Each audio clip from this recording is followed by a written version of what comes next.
Before we dive into the next exciting story, drop a comment below and let me know, what time is it where you're watching from? I'm curious to see where everyone's tuning in from around the world. I don't remember the exact moment when the North Cascades became more than just a place on a map.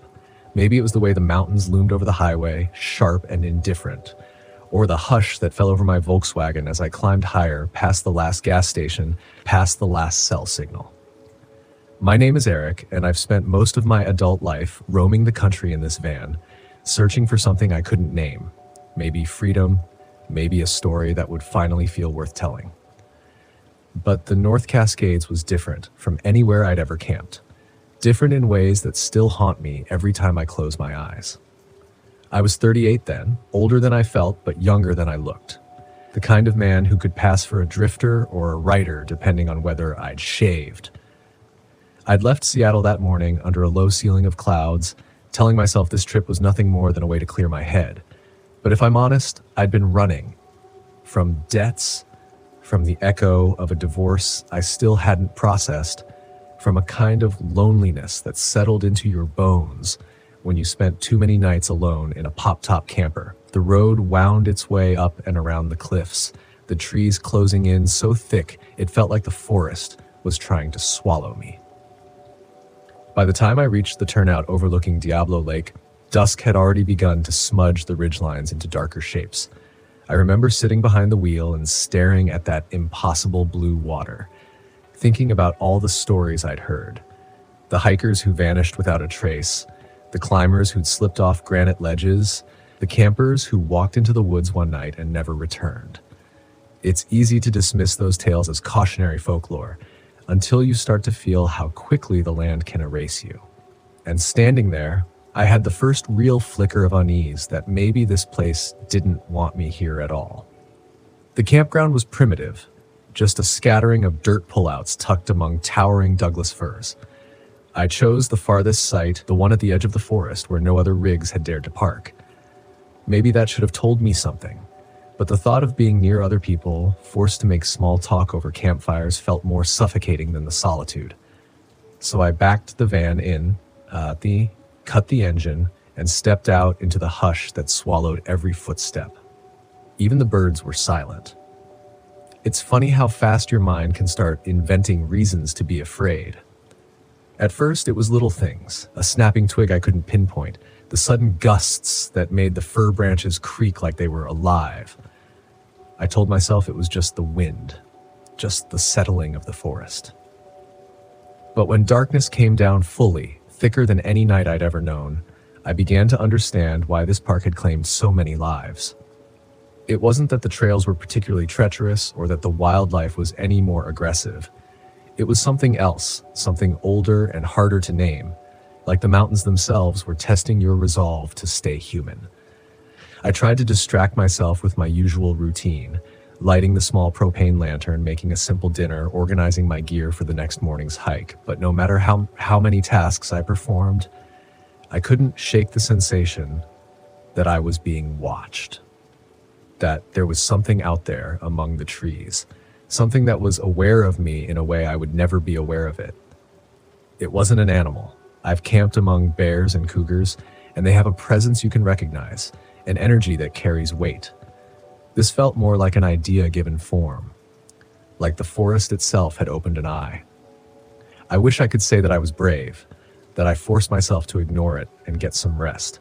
But the truth is I sat there for hours, perched on the edge of my bed with my breath held, listening.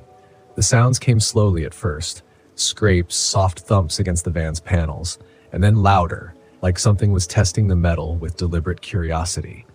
At one point, I leaned forward and flicked off the lantern, letting my eyes adjust to the darkness, hoping to catch a shape moving past the windows. All I saw was my own reflection, pale and hollow-eyed. Sometime after midnight, I must have dozed off. I woke to the sound of knocking, 3 slow, deliberate taps against the rear hatch. I remember the sensation in my chest, a cold bloom of dread so absolute it felt like my heart had stopped. I waited, counting the seconds, but the knocking didn't return. For a moment, I almost convinced myself it was a dream, some half-remembered echo from the last time I camped alone. But when I strained to hear any sign of movement, the forest gave nothing back. Just silence as complete as a tomb. In the morning, I told myself I'd leave. I'd pack up and drive back down the mountain before whatever had tapped on my van decided to try the door handle. But dawn had a way of making the night seem ridiculous, even indulgent. The sun came in weak through the canopy, sketching patterns across the condensation on the windows. And like an idiot, I convinced myself I'd imagined it all. That maybe I'd been dreaming with my eyes open. I made coffee, trying to shake the cloying unease, and told myself I'd stick to my plan. Hike out to Hidden Lake Lookout, snap some pictures, and be back before dark. That was the day I met Caleb and Elise, two other Volkswagen campers who'd parked near the trailhead. They were younger than me, mid-20s, bright-eyed, the sort of couple who still believed adventure was the solution to everything. They waved when they saw me walking up the trail, and something in their openness made me feel almost normal again. We fell into step together, our boots crunching over the gravel, and for a while the conversation was easy. Where we were from, where we were headed, the little rituals of life on the road. But as we climbed higher, the air growing thinner and colder, the mood began to shift. Elise kept glancing over her shoulder, her face pinched like she was hearing something none of us could. Caleb tried to laugh it off. Just the wind, he said, or maybe the elevation messing with our senses. But I saw the way his jaw clenched every time the trees creaked. It wasn't until we reached the old lookout, perched on the rim of a glacier-fed valley, that she finally admitted what she'd been feeling. "There's something out there," she whispered, her voice so small I almost missed it. "Something following us." Caleb gave me a look, some mixture of embarrassment and worry, but I felt a chill run through me that had nothing to do with the snow still clinging to the rocks. Because I'd felt it too. That quiet intelligence behind the trees, that awareness that made your skin crawl. And standing there in that wind-blasted silence, I realized how easy it would be to disappear here. How easy it would be to step just a little too close to the edge, or to follow a voice you thought you recognized into the trees. We didn't linger. We took our photos, exchanged tense goodbyes, and started back down the trail. But as I hiked alone, 100 yards behind them, I heard something that made me stop in my tracks. A voice, clear and unmistakable, calling my name. Not the way a stranger would say it, the way someone who'd known me for years would. It was my ex-wife's voice, soft, familiar, full of all the regret I'd never stopped carrying. "Eric," she called again, closer this time. "Come here." Every instinct told me to turn, to look for her face among the trees. But something deeper, a primal thread of survival, kept my feet rooted to the trail. I knew if I looked, if I stepped even 1 foot off the path, I wouldn't come back. I forced myself to keep moving, every step a battle against the part of me that wanted so badly to believe she was real. And when I finally reached the trailhead, the sun was sliding behind the ridgeline, and the shadows had begun to pool in the spaces between the trees. Caleb and Elise were already gone. Their van, a smudge of dust in the distance. I was alone again, and this time I knew exactly how dangerous that was. I climbed into my van without ceremony, slammed the door harder than I needed to, and locked it, every latch, every handle. I didn't cook dinner that night, didn't light the lantern. I just sat in the dark, watching the trees through the front windshield.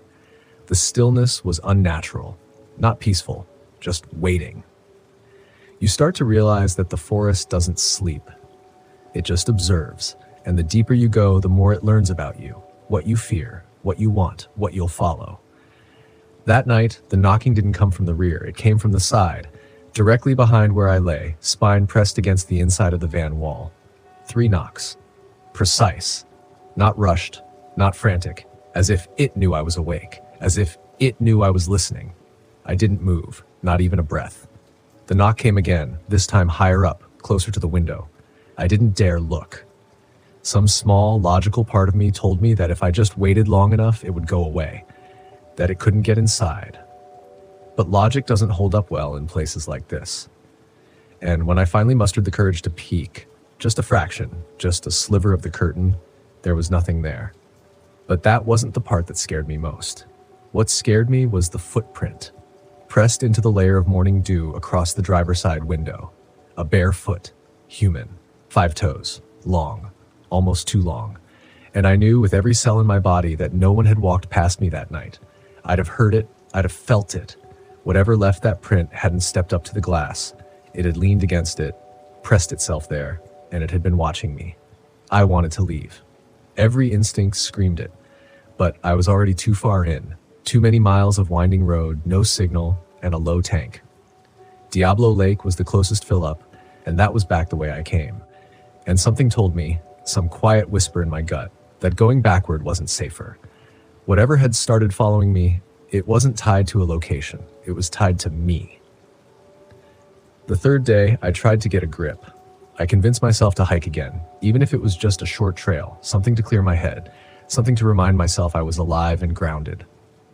I picked Thunder Knob Trail, easy, quiet, usually empty, a 2-mile loop with just enough incline to sweat out the fear. I parked near the base, locked up the van, and headed in. About halfway up, I heard it again, my name. But this time it wasn't my ex-wife's voice, it was my mother's. She died when I was 26. Car accident.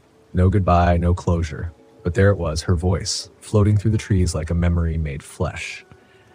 "Eric," she said, calm and warm. "You forgot something." I turned around just for a second. There was nothing. But the trail behind me, it had changed. I swear to God, it wasn't the same path I just walked. The dirt was darker, wetter, the trees closer together. Wrong somehow, like the forest had shuffled itself around me. I kept walking forward, even though everything in me wanted to bolt. I figured if I just stuck to the forward path, I'd loop around and end up back at the van. That's what the trail promised. 2 miles, one direction. But after 10 more minutes of walking, the loop never came. I just kept going. The sun didn't move, the light stayed the same. I checked my watch, dead, no ticks, no time. Just blank hands. I should have panicked. I should have screamed. But instead I felt this calm wash over me. Not peace, resignation. Like I was being sedated by the forest itself, like I was being pulled toward something. Then, ahead of me, I saw a glimmer. Metal. A Volkswagen van. But it wasn't mine. It was old. Really old. Rusted out, orange and white, one of the 70s models, and it was parked in the middle of the trail. No tire tracks, no campfire, just sitting there, perfectly still. I approached slowly. Every step felt like I was descending deeper into something I couldn't crawl back out of. I circled the van. No license plate, no footprints. The door was cracked open, and inside, the air smelled like mildew and salt, like sea rot and old sweat. Then I saw them. The seats were empty, but on the floor, scattered like forgotten toys, were pictures. Hundreds of them, all printed on glossy paper, weather-worn but intact. I bent down, picked one up. It was me, in my van, sleeping. Then another, me, walking Thunder Knob Trail. Then another, me, brushing my teeth outside my van on the second morning. And in every picture, just beyond the edge of the frame, there was a blur. A shape. Tall. Pale. Wrong. I dropped the photos and ran. I don't remember how I got back to my own van. I don't remember seeing the trail or finding the turnoff. All I remember is hitting the gas and flying down the mountain like hell itself was on my tail. And maybe it was. Back at Diablo Lake, I finally found service. My phone lit up with notifications and one caught my eye, a news alert from a local station. Hiker's body found near Hidden Lake Lookout. Unidentified female, no cause of death. Elise. It didn't say her name, but I knew. And I knew Caleb wouldn't be far behind. Whatever was up there, it wasn't content with whispers anymore. It wanted faces, it wanted names, and I had given it mine. I drove for hours, didn't matter where. I just kept pushing the accelerator, heading south along Highway 20, anything to put distance between me and that mountain. The trees began to thin, the air grew warmer. Civilization crept back in with gas stations and cell towers and road signs pointing to places with populations and people and headlights. But the dread didn't leave me. It wasn't just what I saw in those photos. It was the knowing that something had followed me, or worse, that I'd invited something in. And you don't come back from that unchanged. I pulled into a rest stop outside Cedro Woolley sometime after midnight, slumped behind the wheel of the van like a man returning from war. I couldn't sleep, couldn't even close my eyes without picturing that van on the trail. The photos, the voice, the way the trail shifted. I kept telling myself I'd wake up and this would all have been some psychological break. That maybe I was just cracked and didn't know it. Maybe grief did it. or loneliness or guilt. But guilt doesn't leave footprints. I started digging. Not for answers, there weren't any of those. I just wanted patterns, wanted to know if anyone else had felt what I felt, seen what I saw. And in the soft glow of my dashboard light, I started reading. News stories, Reddit posts, obscure forums, rumors, always rumors. And I found something. Not a match. Not a headline that screamed, "Look, Eric, you're not insane," but a thread. A current. Little pieces of truth scattered like breadcrumbs. Missing hikers. Disoriented campers. People claiming the trails shifted underfoot, that the air got heavy, that voices mimicked the ones they loved. Some called it the Watcher of the North Cascades, others used older words, indigenous warnings, whispers about a presence older than the mountains, a thing that doesn't need to move because the forest moves for it, a consciousness, a shape that bends space and time and reason. Some said it marked people, that if you heard your name in its voice, it meant it knew you now, and it wouldn't unknow you. The North Cascades, they have the highest death rate among all national parks in the United States, not because of wild animals, not entirely because of rugged terrain or freak snowstorms or avalanches, but because people go missing, and the forest keeps them. Some are found, confused, naked, 20 miles from where they should have been. Some turn up dead, no trauma, no sign of injury, just gone inside. Others, most, are never seen again. And the stories match over and over. They heard something. They saw something. They ignored their instincts until it was too late. I thought I was safe after I left. Thought it would fade, that whatever opened its eyes to me in the mountains would grow bored, forget, move on. But then the dreams started. Not just nightmares, recreations. Night after night, I'd wake up at the exact moment I opened that old VW van door. I'd smell that same salt and rot, see the photographs scattered across the floor, hear the whisper of my name, not loud, not aggressive, just patient. Eric. And worse, I'd wake up with dirt under my fingernails. I don't remember leaving the van. I don't remember digging, but I'd wake with my hands soiled and the taste of pine needles in my mouth. I started parking only in paved lots, rest stops, storefronts, anywhere with people nearby, but I couldn't stay around anyone long. Something about me, it made people uneasy. I could see it in their eyes, like they were trying to remember if they'd seen my face before, in a photo maybe, a headline, something not quite right. I stopped talking to people, stopped trying to explain, because the truth is, how do you tell someone that the forest learned your name and hasn't stopped calling it? It's been 6 months now. I still live in the van, still keep moving, but the signs keep showing up. Smudged footprints on my windshield, a voice outside my sliding door, a photograph I never took appearing on my dash, and every time I stop for longer than a day, the trail starts pulling me back. I don't mean metaphorically, I mean literally. My GPS will glitch, and suddenly I'm heading north, even if I was pointed south the day before. Gas stations I remember don't exist. Roads twist strangely, long stretches that aren't on any map. Once, I swear I drove in a full circle for 2 days before realizing I hadn't made a single turn. I think the mountains are calling me back. I think they want to finish what they started. You see, the North Cascades aren't just a collection of trees and peaks and hiking paths. They're alive in a way we don't understand. The kind of alive that doesn't need heartbeats or breath. The kind of alive that remembers. And I think they remember me. I tried once, just once, to go home, back to Portland, to my sister's place. I figured I could leave the van behind, crash in her guest room, maybe feel like a person again. Maybe the thing, whatever it was, needed the forest to hold power over me. Maybe if I could just get far enough away, I'd be free. But that's not how it works. I got as far as Vancouver when I started to feel it, like the weight of the van itself had shifted, like I was dragging something behind me I couldn't see. My chest grew tight.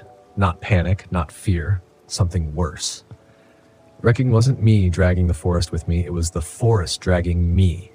My phone glitched out, first with static, then total darkness, then came the smell, that same earthy decay, like a body trapped under wet leaves for too long. I stopped on the side of the highway to breathe, to steady myself. I opened the sliding door of the van and it was there, a pine cone, perfectly centered on the floor. but I hadn't parked near a single tree for hours. Then I looked up at the windshield and saw it, not a reflection, not a hallucination, a face pressed to the glass, staring, not in, but out, as if it was inside, looking past me. I slammed the door shut and drove. I didn't stop until I was back in northern Washington. My body betrayed me. My mind betrayed me. The van, my shelter, my freedom had become a conduit, a tether. And I don't think I'm the first. I've started looking at other vans parked in trailheads, other Volkswagens tucked quietly under the trees. Sometimes I knock on the window, make up small talk, see if I can see that look in their eyes. The one I carry now. Most of them just smile. A few are wary. But some won't even roll down the window. And that's when I know. They've heard it too. Maybe not the same voice, not the same name, but something has spoken to them. And they've answered, even if they didn't mean to.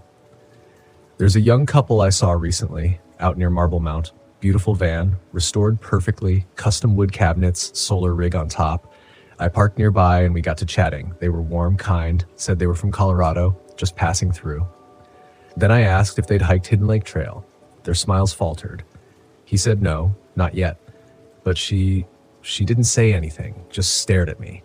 Her eyes not wide with fear, but recognition. Later that night, I saw their van's cabin light flick on.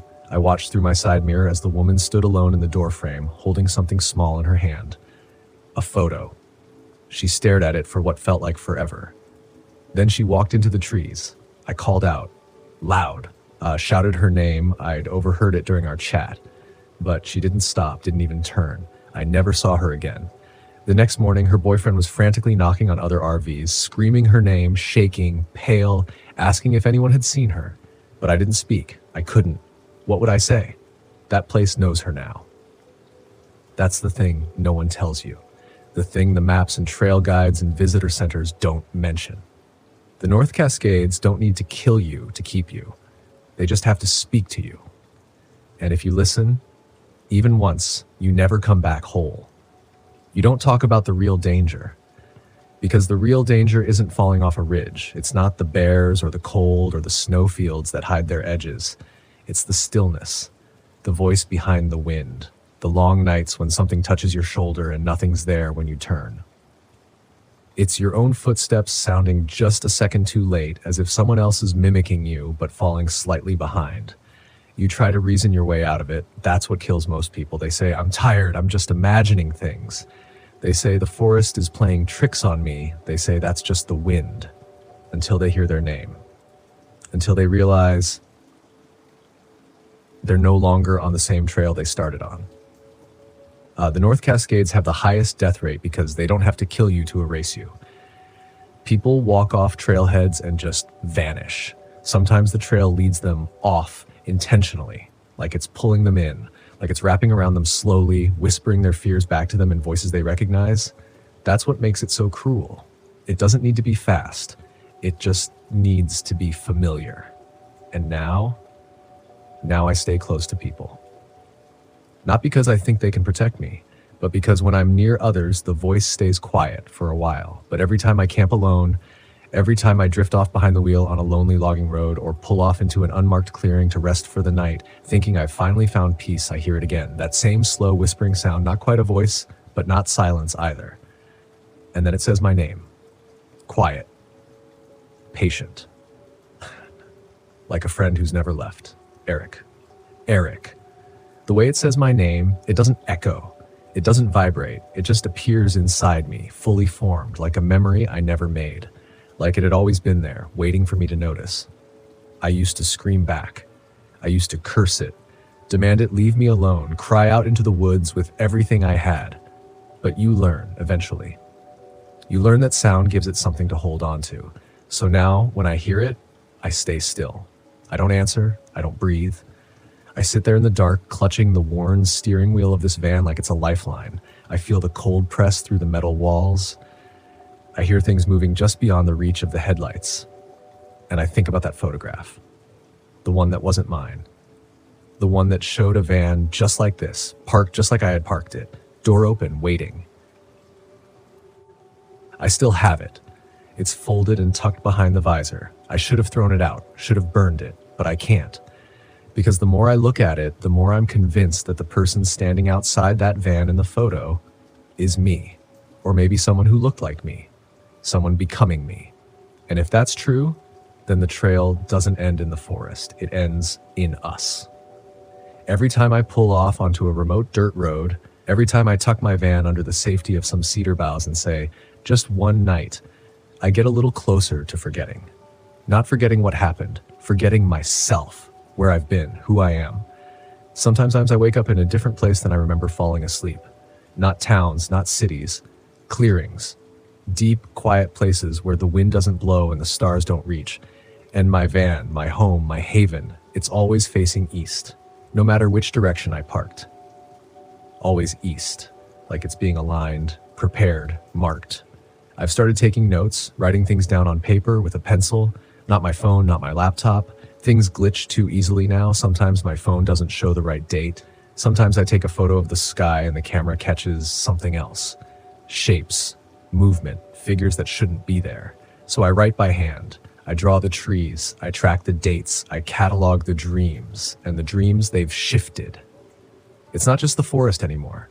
Now I see a river, wide, slow, black like ink under moonlight. There's a bridge, old, wooden, no guardrails, and on the other side, something standing perfectly still, watching. I never cross the bridge in the dream. I always wake up before my foot touches the first plank, but I know what's on the other side. I feel it. It's the place I'm being led to, the destination the van keeps pointing toward, the reason for all of this. The true heart of the Cascades. I think that's why people disappear, not because they get lost, because they arrive. The mountains don't take you, they invite you, gently, slowly, with signs and whispers and memories that don't belong to you but feel too familiar to resist. And when you finally arrive, when you finally cross that last unseen line, there's no coming back. Some days I feel like I already have crossed it, like I'm just pretending now. Holding on to an old name, old face, old story, but it's not really me behind the wheel anymore. Just something that remembers me well enough to pretend. I try not to dwell on that. It's too much. But there are moments, quiet, ordinary moments, when I catch my own reflection in the mirror, and for a second I don't recognize the eyes staring back. Not because they've changed, because they're older, wiser, like they've seen too much, like they're not from this world anymore. And the fear I feel then, it's not of the mountains, it's of myself. Because what if the real me never came back from that trail? What if that voice calling my name wasn't trying to lure me in, but trying to remind me that I already belong to it? I haven't told anyone this, not in full. I don't know how to explain it without sounding like I've lost my grip on reality. But when you live long enough in these mountains, when you let the silence wrap around your thoughts and turn them inward, reality stops being a stable thing. I don't camp for fun anymore. I camp because I have to. It's the only way I can monitor it, track it, stay ahead of it, or maybe just not fall behind. Sometimes I park the van in open lots, surrounded by other campers. I keep the lights on. I run the fan at night, even in winter, so the white noise can push the whispers back just a little longer. But even then, I'll wake up at 3:07 a.m. every time. Not 3:05, not 3:10, always 3:07. That's when I hear the knocks. 3. From the back hatch. Not loud. Not frantic, just precise. Polite, almost. Like something asking to come in. The first time it happened, I grabbed my knife and threw open the door, but there was nothing. Just frost-covered earth. No prints, no sign of movement. Just air, cold and thick. Like the moment before a snowstorm when everything goes silent and the world holds its breath. It kept happening. Every few nights. 3 knocks. Then silence. Then that voice behind me, low and steady. "Let me in, Eric." I stopped opening the hatch. Now I just sit there, still as stone, heart slamming against my ribs like it's trying to break out. Sometimes I whisper back, "You're not real." But it laughs. Quiet. Amused. Not cruel, just patient. I think it's been waiting for me longer than I've been alive. I think it waits for all of us. That's what these mountains are. That's what no one talks about. Not a wilderness, not a park, not a destination, a threshold. A place where the boundary between what we see and what waits just outside our sight runs razor thin. You come here to hike, to unplug, to find yourself. But what if what you find isn't yours? What if the trail you follow leads back to a memory you never made, a version of yourself you never chose, a life you didn't live but somehow remember? I know now why the North Cascades have the highest death rate of any national park. It's not because the terrain is dangerous. It's because they don't just kill the body, they kill the truth of who you are, piece by piece, step by step.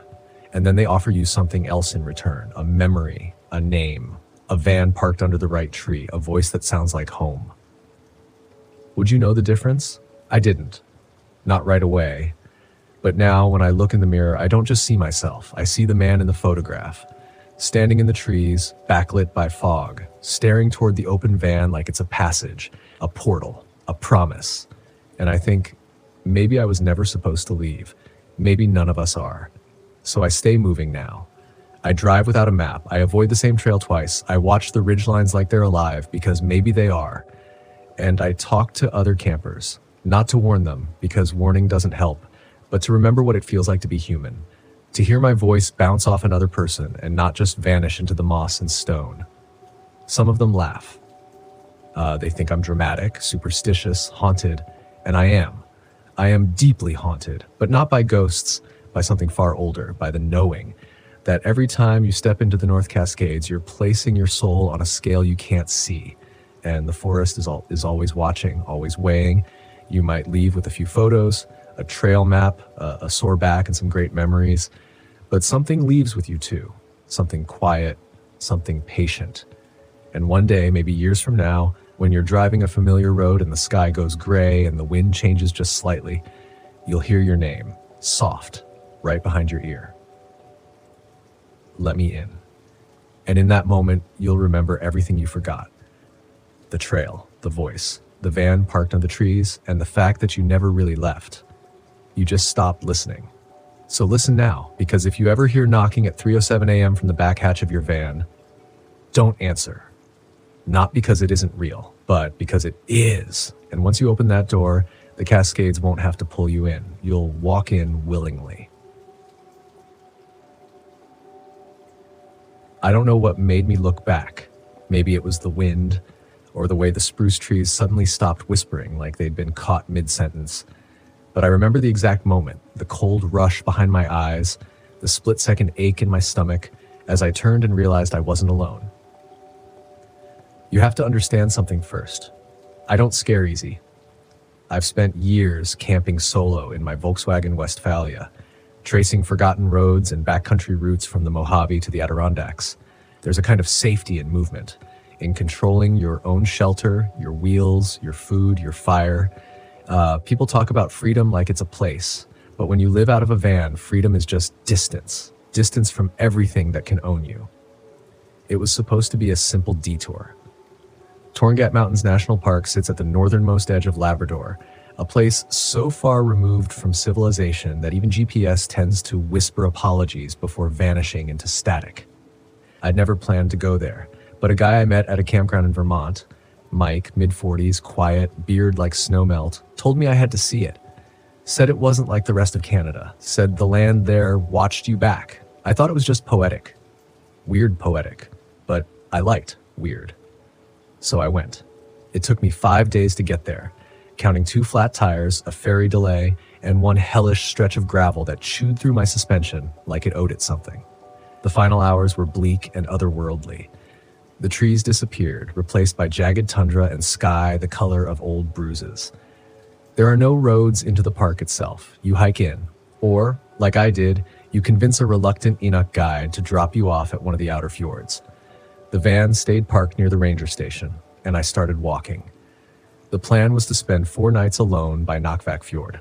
I'd packed light, enough to be safe, not enough to get too comfortable. My idea was simple: solitude. Journal, cook over a small fire, take photos, think. But that first night, something felt wrong. It wasn't anything I could name, just too quiet, and not the kind of quiet you want, not the soul-cleansing kind. This quiet had shape to it, weight. I kept finding myself holding my breath, listening for something I couldn't explain. Even the waves lapping at the rocks sounded staged, like ambient noise piped into an empty theater. I set up camp about 100 yards from the water. The cliffs behind me were steep, covered in lichen, like they'd grown old without anyone watching. The wind didn't blow so much as drift sideways, carrying with it the scent of salt and something faintly metallic. That night I dreamt of sirens. Not the mythological kind, real ones. Ambulance sirens, police radios, but muffled, warped by distance. I woke up in the dark, breath ragged, my fingers frozen around the flashlight I'd fallen asleep clutching. When I stepped out of the tent, the sky was scattered with stars. Brilliant, sharp, and wrong somehow. Too many, too close. I remember the way my boots sounded on the gravel. Crunch, pause, crunch. And then another pause that wasn't mine. I wasn't alone. I turned slowly, flashlight scanning the low brush. Nothing. My breath misted in the air. But the pause, that pause, had rhythm. Like footsteps matching mine, just a beat late. Echoing something that shouldn't echo. I told myself it was the wind, that maybe I'd startled a fox or an Arctic hare. But I didn't sleep again that night. I just sat there, listening. By the second day, the air felt thinner, like altitude sickness, but worse. Everything looked the same, but I couldn't shake the feeling that something had shifted. A kind of spatial vertigo, like the landscape had been subtly rearranged while I wasn't looking. And then I started seeing the piles. Small ones at first. Stones stacked just so, 3, sometimes 4, like cairns, but too deliberate, too clean, balanced in places where no one had business placing anything. The first was near the water, then another along the trail behind my tent. By the third pile, my hands started shaking. I took a photo, deleted it, took another, deleted it again. I couldn't explain why, but it felt wrong to keep them. On the third night, I woke up to the sound of tapping. At first, I thought it was rain. But when I unzipped the tent and stuck my head out, the sky was clear. The tapping came again, soft, steady, like fingers on a window pane. Only there were no windows, just me. The cliffs, the sea, and a sound that didn't belong. I didn't dare leave the tent that time. I lay perfectly still, counting the space between each tap. It went on for hours, or minutes. Time broke down, stretched into wire. At dawn, I found something on the rocks outside my tent. A single glove. Not mine. It was stiff, cracked with salt, looked like it had been left there months ago. But the strange thing was, it wasn't cold enough to preserve it like that. Not really. And the fingers, they were curled inwards, like it had been clenching something. I didn't touch it, just stared at it for a long time, heart thudding like thunder trapped behind ribs. By now, my instincts were screaming, but I rationalized. I always do. I told myself hikers lose things. The glove probably washed up. The tapping was probably frost cracking somewhere or sea ice knocking together in the distance. The cairns, maybe the Inuk guides, cultural markers, but none of it felt true. You know how dogs know when a storm's coming? I felt it in my spine, in the marrow of my teeth. Something wasn't right. On the fourth day, I broke. I didn't pack. I didn't eat. I just walked, grabbed my essentials and started heading back toward the ranger station. 20 miles out, across uneven terrain. I'd gone 5 miles when I heard something behind me. Breathing, not the wind, not an animal. Breathing, human, labored, wet. I spun around. Nothing. Just the endless rise of shale and moss. But it kept following me. Every time I stopped, it stopped. Every time I looked, the landscape stared back, empty, until I reached the edge of a ridge and saw it. A figure. Far off, maybe 100 yards behind me, crouched near one of the stone piles. Motionless, watching. It didn't move. Not when I shouted, not when I waved. It just crouched, head cocked slightly to the side like it was listening. I backed away, fast, didn't turn, didn't blink, just walked, faster, then jogged, then ran. Branches tore at my sleeves, the air burned in my throat. But I didn't stop. Not until I saw the Volkswagen, my rust-colored Westie, waiting just as I left her, quiet and calm, like none of it had ever happened. I didn't sleep that night. Just sat inside the van, locked all 4 doors, and watched the tree line for hours. And just before dawn, something knocked on the roof. The knock came 3 times. Not hard, not urgent, just a dull, deliberate tap against the fiberglass top of my Westphalia. 1, 2, 3. Then silence so deep I could hear my own blood pulsing in my ears. I didn't move. Couldn't. Every nerve in my body screamed, "Don't look up." My breath caught in my throat, tight as a clenched fist. I waited, heart galloping in my chest, expecting to hear it again. A second round of knocks, a face at the window, a shadow slipping past the fogged glass. But nothing came. The dawn broke slow. Gray light spilled over the cliffs like cold milk, washing everything in a dull, sterile haze. I didn't open the curtains, didn't step outside. I just sat in the driver's seat, hands wrapped so tightly around the wheel that my knuckles blanched white until the sun had climbed fully above the horizon.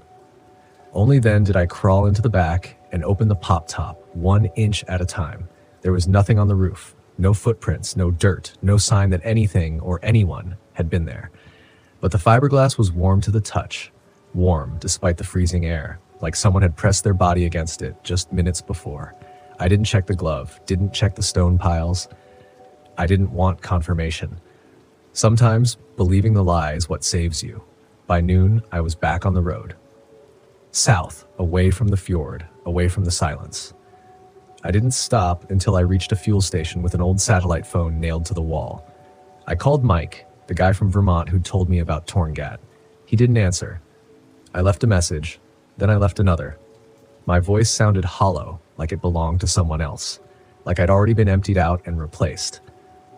I drove for 2 days straight after that, slept in the driver's seat, only turned the van off to fuel up. And every time I closed my eyes, I saw the same thing, that figure, still crouched, still watching. But now, it was closer. By the time I reached Maine, something had shifted inside me. It wasn't panic anymore. It was a numb, skeletal kind of dread, the kind that stays after the adrenaline drains away. I pulled into a small wooded campground just outside Baxter State Park. Familiar terrain. I'd been there before. It felt safe. I parked beneath a stand of red pines, made some soup on the propane stove, and tried to write everything down in my journal. But the words wouldn't come. Only drawings, piles of stones, that bent glove, the shape on the ridge, the warmth on the roof. It all looked like madness on paper. That night, something changed again. Not outside. Inside me. I'd set up my cot in the van and was about to fall asleep when I heard it. A whisper, not a sound. A whisper. Inside my own head. A voice, not mine, saying a single word, stay. My eyes snapped open. I looked around the van as if expecting someone to be crouched in the passenger seat, waiting. But there was no one.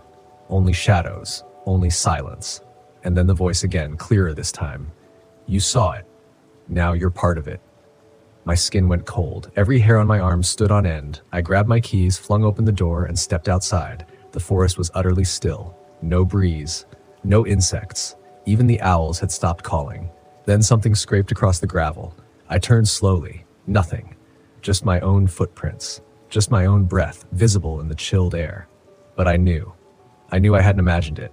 I'd lived on the road long enough to know the difference between dreams and visitations, between fear and knowing. This wasn't a one-time thing. It had followed me. Whatever it was, whatever I'd seen at Torngat, it wasn't there. It was everywhere now. I barely slept that night. When I did, the dreams were worse. They weren't even dreams, really. They were memories, but not mine. A young woman, maybe early 20s, hiking through the fjords, laughing, alone. Then silence. A glove, a knock, a stone pile, gone. A man, older, seasoned, a survivalist type. Trail journal full of coordinates and notes, then empty pages, then a photo of the same ridge, then blood, then nothing. Each time I woke, gasping, sweat-soaked, I felt like I'd brought a piece of them back with me. These weren't just disappearances. They were absorptions. People didn't get lost out there. They were taken, swallowed by something ancient. Something that didn't like being seen. Something that changed the ones who saw it. By the end of the week, I knew I had to go back. Not because I wanted to, because the dreams wouldn't stop unless I did. Because the voice wasn't just whispering anymore. It was asking me to remember, to witness. I drove back north slowly, stopping at every town, every ranger outpost, asking questions. Most people gave me blank stares. Some laughed, but one woman, an elder Enoch, maybe mid-70s, paused when I said Torngat. She didn't laugh. Instead, she asked me one question. Did you take anything from there? I told her no, but her expression didn't change. Even a photo? I swallowed. I'd deleted them, hadn't I? All but one. I'd forgotten. I'd saved one to my old camera, buried deep in the glove box. A zoomed-in shot of the pile near the water. Just rocks, or so I'd thought. But when I pulled it up again that night, there was something else. A hand. Pale. Half hidden in the brush, just behind the pile, and a set of eyes. Open. Looking at me. I dropped the camera. It clattered onto the floor of the van, screen cracked. I didn't pick it up, Instead, I stared into the dark trees outside the window and realized the truth. Torngat doesn't take people, it keeps them. Because once you see what you're not supposed to see, it never lets you go. I couldn't eat, couldn't breathe properly either. It was like something had grown inside my chest, something heavy and wet and old. The kind of pressure you feel not in your lungs, but in your bones. The kind of weight that makes you forget what it felt like to be light. I drove through the night, windows cracked, cold air stinging my face. I kept the radio on static just so there was something to fill the silence. Every now and then, I'd think I heard a voice slip between the white noise. Not words exactly, more like a rhythm. A whisper caught in a loop. A syllable repeated over and over, wearing down the inside of my skull like a river carving through stone. By the time I reached Labrador again, I was exhausted in a way I didn't know was possible. Not sleepy, not fatigued, just stripped. Like every layer of who I'd been had been peeled off along the way. I parked the van at the same ranger station, same crooked wooden sign, same quiet wind. Only this time the station was empty, no ranger, no staff, not even footprints. There should have been snow that week, forecast said so, but the ground was bare, not muddy, not dry, just clean, as if someone had come through and erased everything that didn't belong. I packed light again, only the essentials, my boots, my notebook, a flare, and I left a note in the van. If I'm not back in 3 days, burn the camera. I didn't know who the note was for. Maybe the next ranger, maybe another lost soul who ended up like me. Maybe no one. I started walking. The trail was harder this time. The land didn't seem to want me there. The rocks slid underfoot. The wind pressed against me in gusts, pushing me back, tugging at my collar like a warning. The silence didn't even pretend anymore.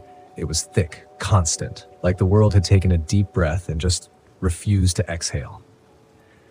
6 hours in, I found the first cairn, same as before. 4 stones, perfectly stacked. Only this time there was something different. A thin red thread tied around the top rock, unraveling in the breeze. I bent down, didn't touch it, just stared. That thread hadn't been there before, and I knew it hadn't been placed there by any human hand. Behind me, the cliffs loomed taller than I remembered. Jagged, slanting in unnatural ways, as if gravity bent differently here, as if rules bent differently here. I moved on, slower now. Each step felt like it was being weighed, judged, like the ground beneath me was deciding whether or not it wanted to hold me.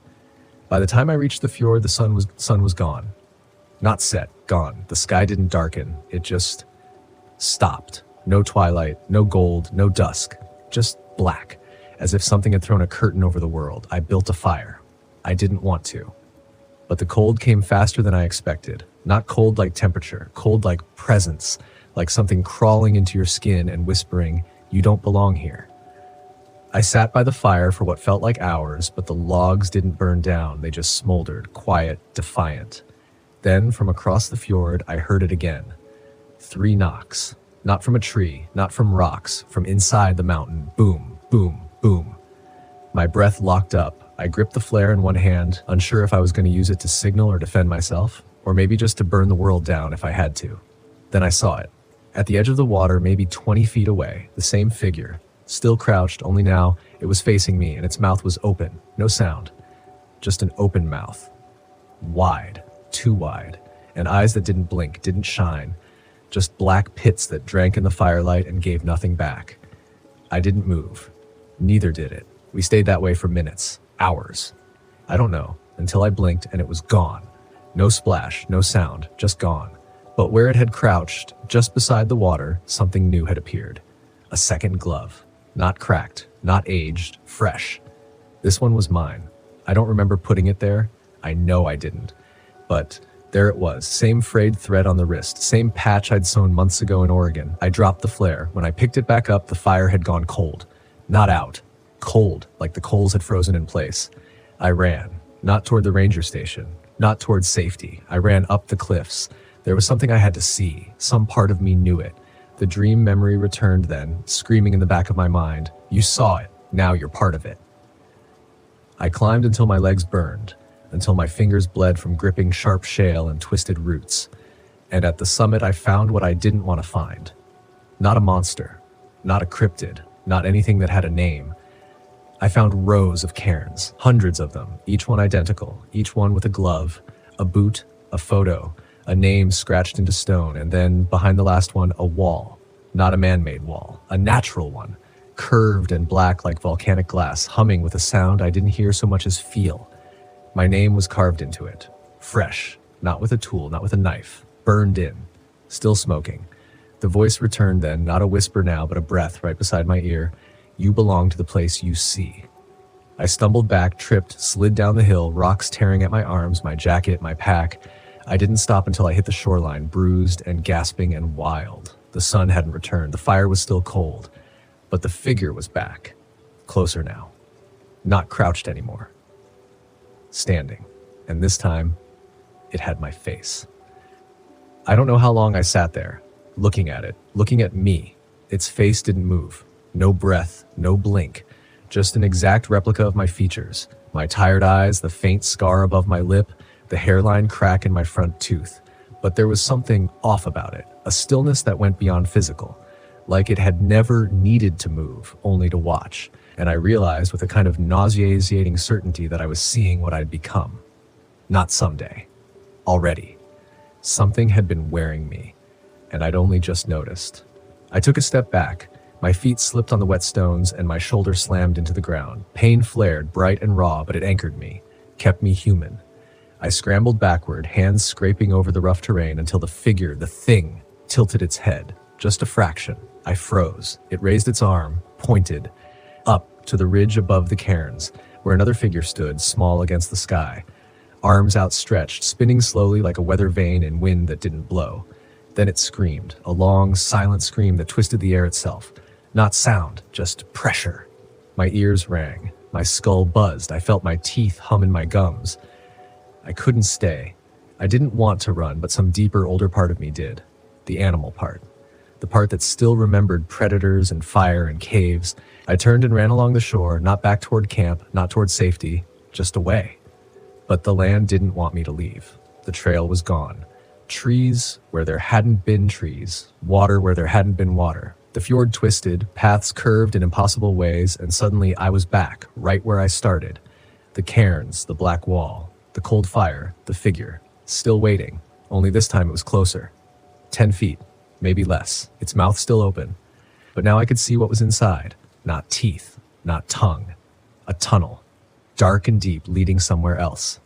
It stepped forward. I raised the flare, lit it with shaking fingers. The red light burst against the dark like a wound, painting everything in blood tones, and for the first time it reacted. Not with fear, but with rage. It reared back, not screaming, not recoiling, but shuddering, like the light offended something ancient and raw in it. The tunnel mouth began to close. The body shifted, jerked, flickered, like a stuttering projection losing its source. And then it split, not in half, not down the middle. It unraveled as if the shape had never been real at all, just layers of borrowed forms sloughing off like wet bark, face after face falling to the ground. Mine, the girl Freems, the ranger, the survivalist.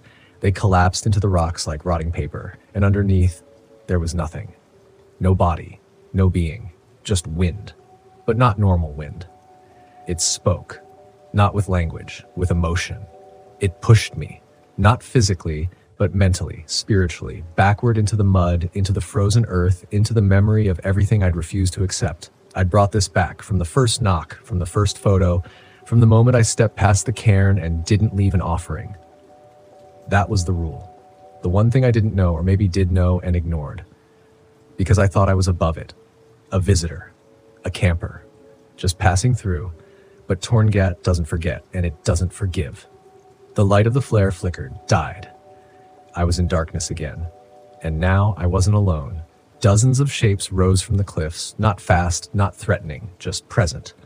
They walked like shadows cast without light, weightless, ageless. Some wore boots, some carried old maps, one had a Walkman dangling from its belt, all had no faces, only mouths, and each one whispered as it passed, "You knew better. You stayed too long, you forgot the rules. They didn't touch me, they didn't need to."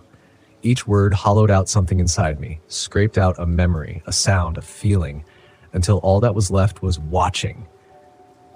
And then the last one stopped, looked at me, if you could call it looking, and laid a hand on my shoulder. The skin was like mist. The cold went down to my marrow, and I saw, not with my eyes, with my history, all the ones who'd come before.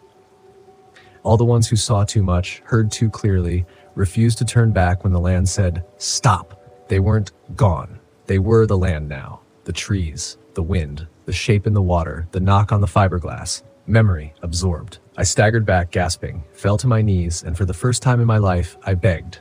Not for rescue, not for life, but for release. Let me forget. Let me walk away empty. Let me live without carrying this weight. The wind howled, then stopped. All the figures vanished, no collapse, no fade, just not there anymore. And in the sudden silence, something landed in my lap. A stone, just one. Rounded, smooth, warm, like a heart. I picked it up, turned it over. On the underside, a single word was carved, too precise to be natural. Remember. And I understood. Torngat doesn't want to kill you. It wants you to carry it, to be the story that warns the next, to be the whisper in the trees when someone else goes walking without leaving an offering. It lets you live, but never without it. I don't know how I got back to the van. Somewhere between the stone landing in my lap and the sunrise that didn't warm anything, I moved. Whether I walked or crawled or was carried, I'll never really know. The next thing I remember clearly was my hand on the VW's door handle, my fingers black with dirt and blood, the key already in my palm. I don't remember putting it there. When the engine turned over, it sounded foreign, mechanical, distant, like I was starting a machine I no longer trusted, like it remembered what I'd brought back. I drove for days, didn't stop to sleep, didn't stop for food, didn't speak to a soul, not even when I passed through the first town and someone waved at me from a porch. I couldn't wave back, couldn't smile. My body was still here, but everything else was half in the cliffs, half in the cairns, and one part, just one, still standing beside that cold, dead fire. By the time I reached Montana, I started dreaming again. Not of the figure, not of the wall, but of myself, standing beside someone else's van, someone younger, brighter, full of questions, asking me about the Torngats. Hey, you ever been up there? And I never answer, not with words, only a look, a pause. Because what could I say that wouldn't pull them in? What truth could I offer that wouldn't invite the thing to listen? Because that's the trap, isn't it? You say its name, you remember, you share it, and it finds a new path in. We all tell ourselves that stories are just echoes, that they bounce around the rocks, distorted, exaggerated, twisted by fear and myth. But I've seen it now. The rocks don't echo. They absorb. They keep. They hold. And when they get heavy enough, when enough names are carved into that black wall, when enough boots are left beside cairns that no one built, they speak. They send someone back down, not to warn, to invite, to pass the stone, to make sure the memory survives. So yeah, I've been back a long time. I've sat around a lot of campfires since, listened to stories, told a few. There's always one I don't tell. Not until tonight, not until this, because I think, no, I know there's someone out there listening right now who's planning their trip. Maybe they've already mapped it out. Maybe they've already packed.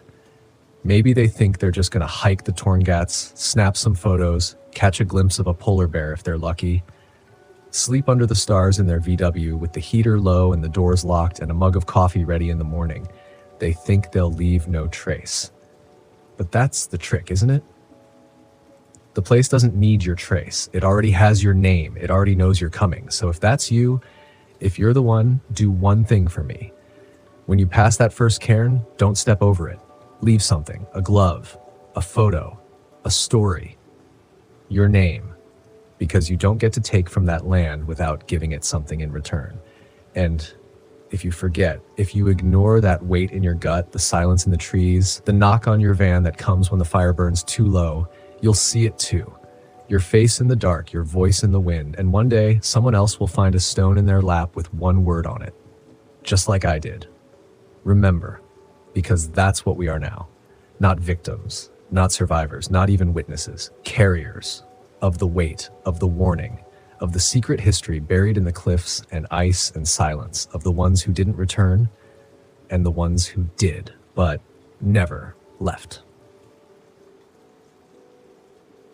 I was never the superstitious type, not really. I've spent too many nights under open skies with nothing but the hum of my Volkswagen engine and the flap of tent fabric in the wind to buy into ghost stories or cryptid lore passed around campfires. Most of the time when people get scared in the wild, it's just their own heartbeat echoing too loud in the silence.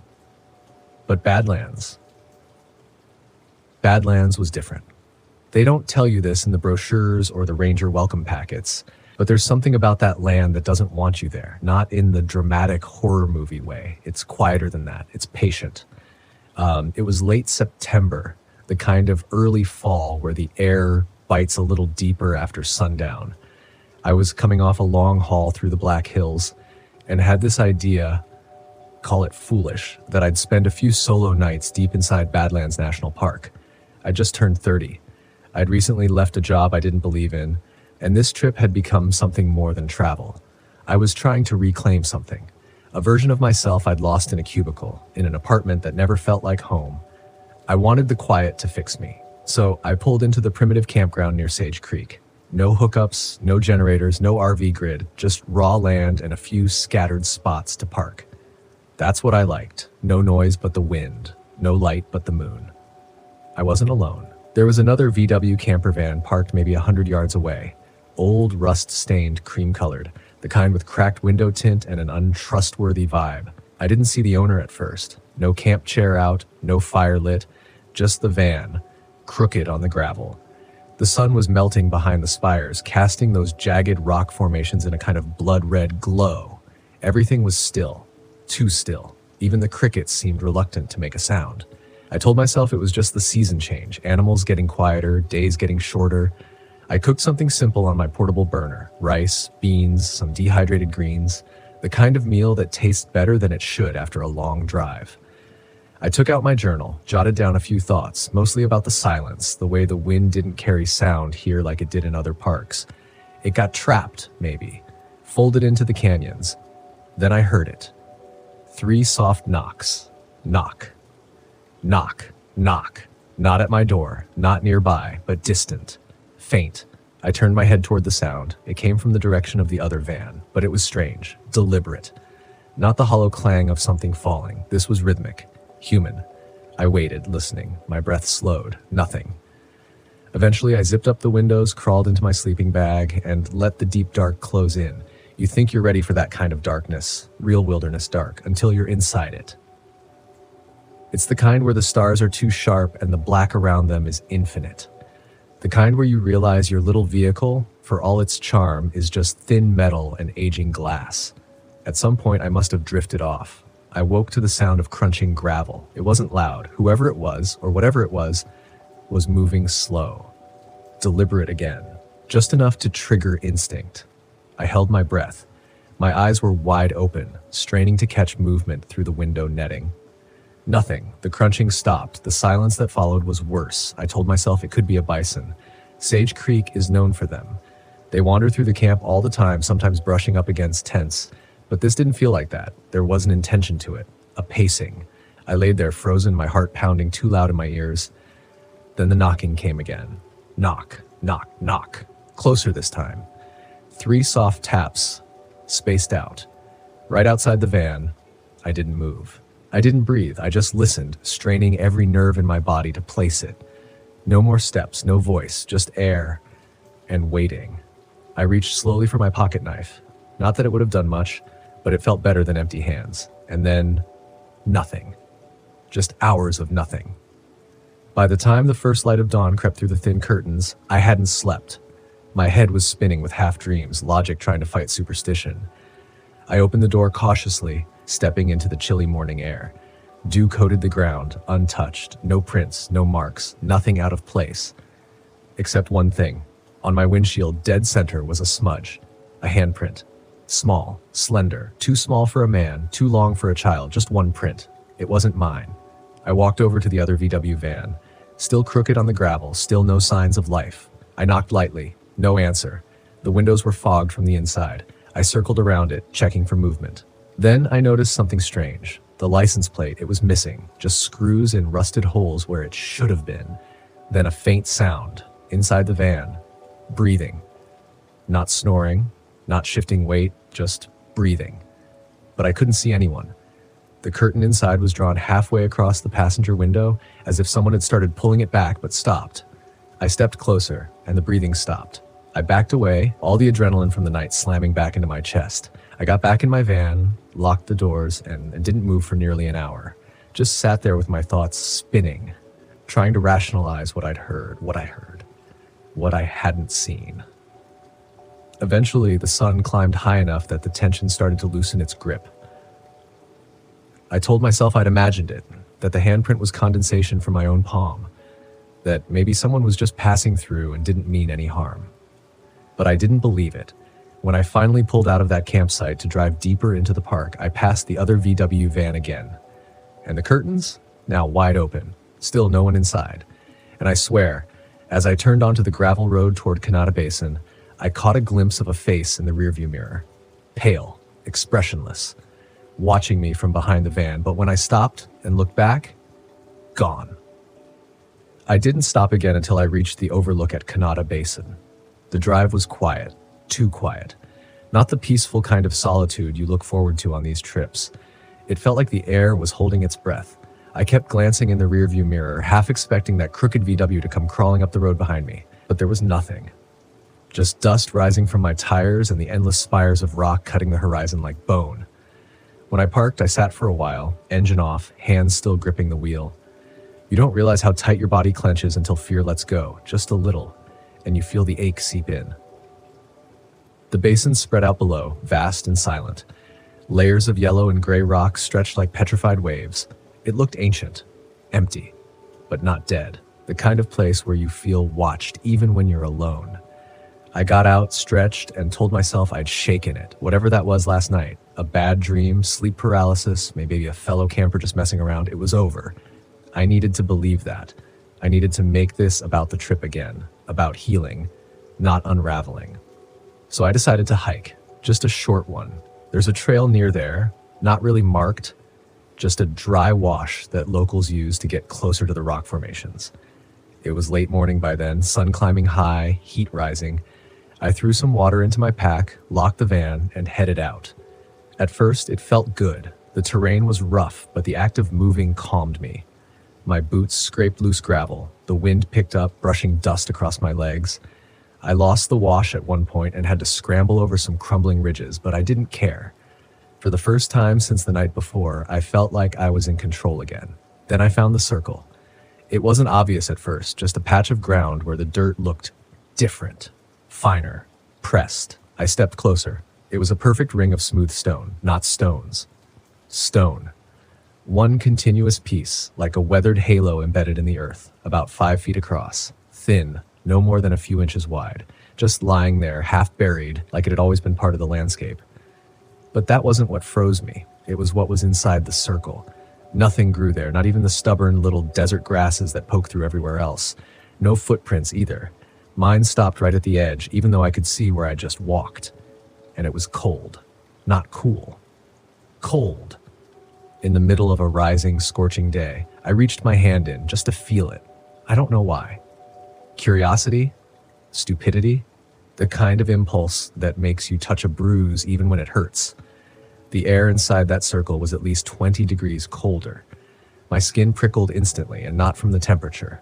It was instinct, something ancient and wordless that lives in your gut.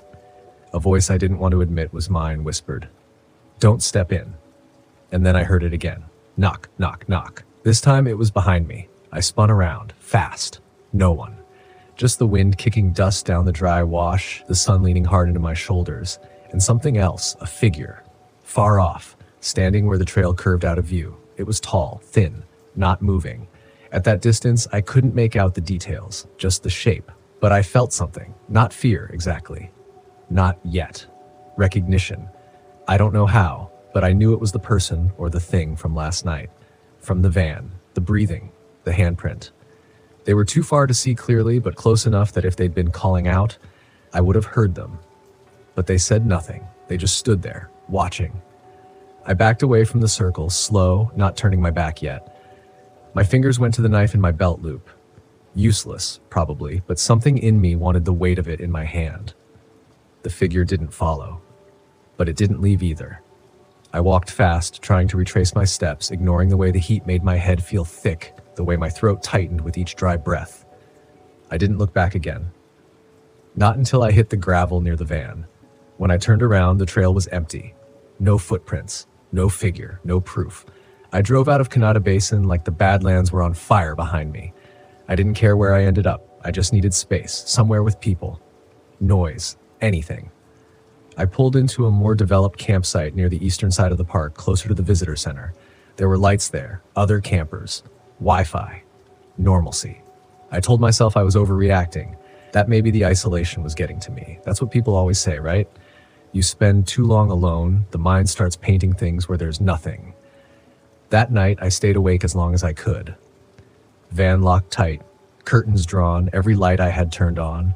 I even set up my little Bluetooth speaker and played music.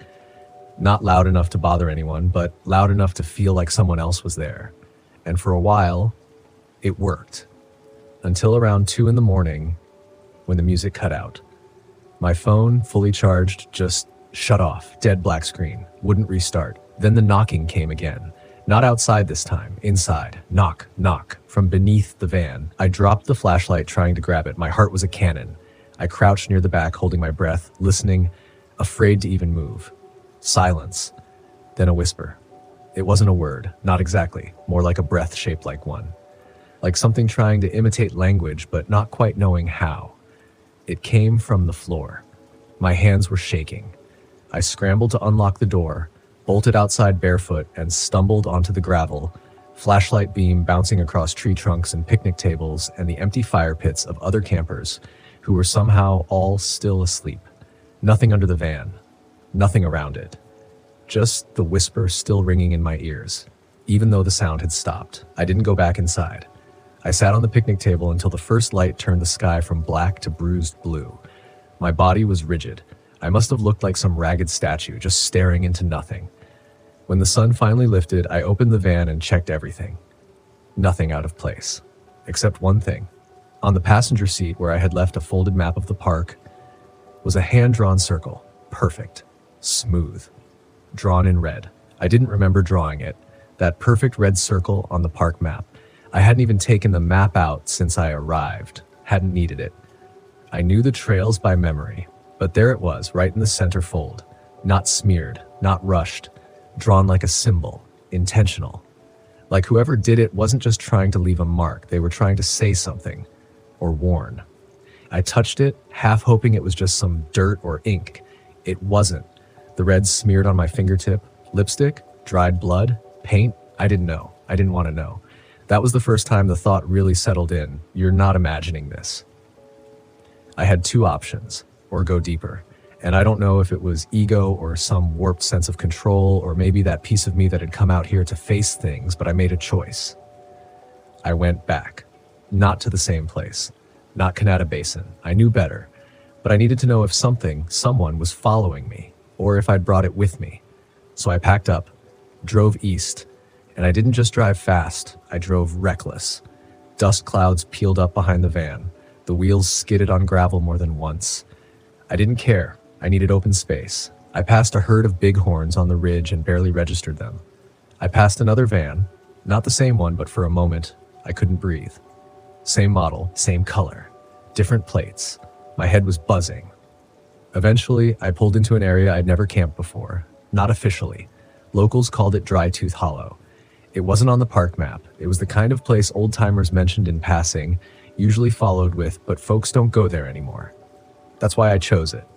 I needed to know if this place, the Badlands themselves, were the source, or if it was me. The land there was different, drier, less color. The ridges weren't sharp like elsewhere. They were worn down, like something had been rubbing against them for centuries. There were no other vans, no other campers, just sagebrush and a trail that disappeared under your feet the farther you walked. I parked the van under a rock ledge for shade. I stepped out, listened. Nothing. That kind of nothing that feels thick, like silence itself has weight. I set up camp like normal. Got the stove going. Heated some coffee even though I didn't feel like drinking it, just wanted the smell, something grounding, something human. Then I started walking. I didn't take the trail. I followed instinct, down into a shallow gulch up the other side where the land opened into a kind of amphitheater, but not like one built by people. This was natural, circular, a wide, sunken basin surrounded by worn bluffs, and in the center, another circle. Not drawn, Built. Rocks, not native to that area, laid out in a pattern, not chaotic, not broken, placed. At the center of that circle was a post, old, weathered, maybe once part of a fence, now wrapped in something. Animal hide? No, not hide. Something like cloth soaked and dried hard. I didn't want to get closer, but I did, because it was the same symbol, the same circle I'd seen drawn on my map, same diameter, same smoothness, and next to the post was something worse. A tooth. Human. Too clean. Just sitting there in the dirt like it had been left as an offering.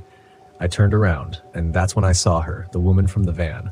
Closer now, she was standing on the far edge of the basin. Same pale skin, same dark hair falling in messy, wet clumps. Bare feet. Still. Watching.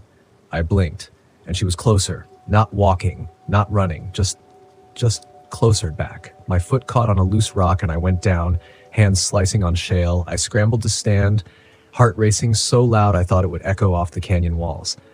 I looked up again and she was gone. No sound, no movement, just the empty basin. I didn't run. Not yet.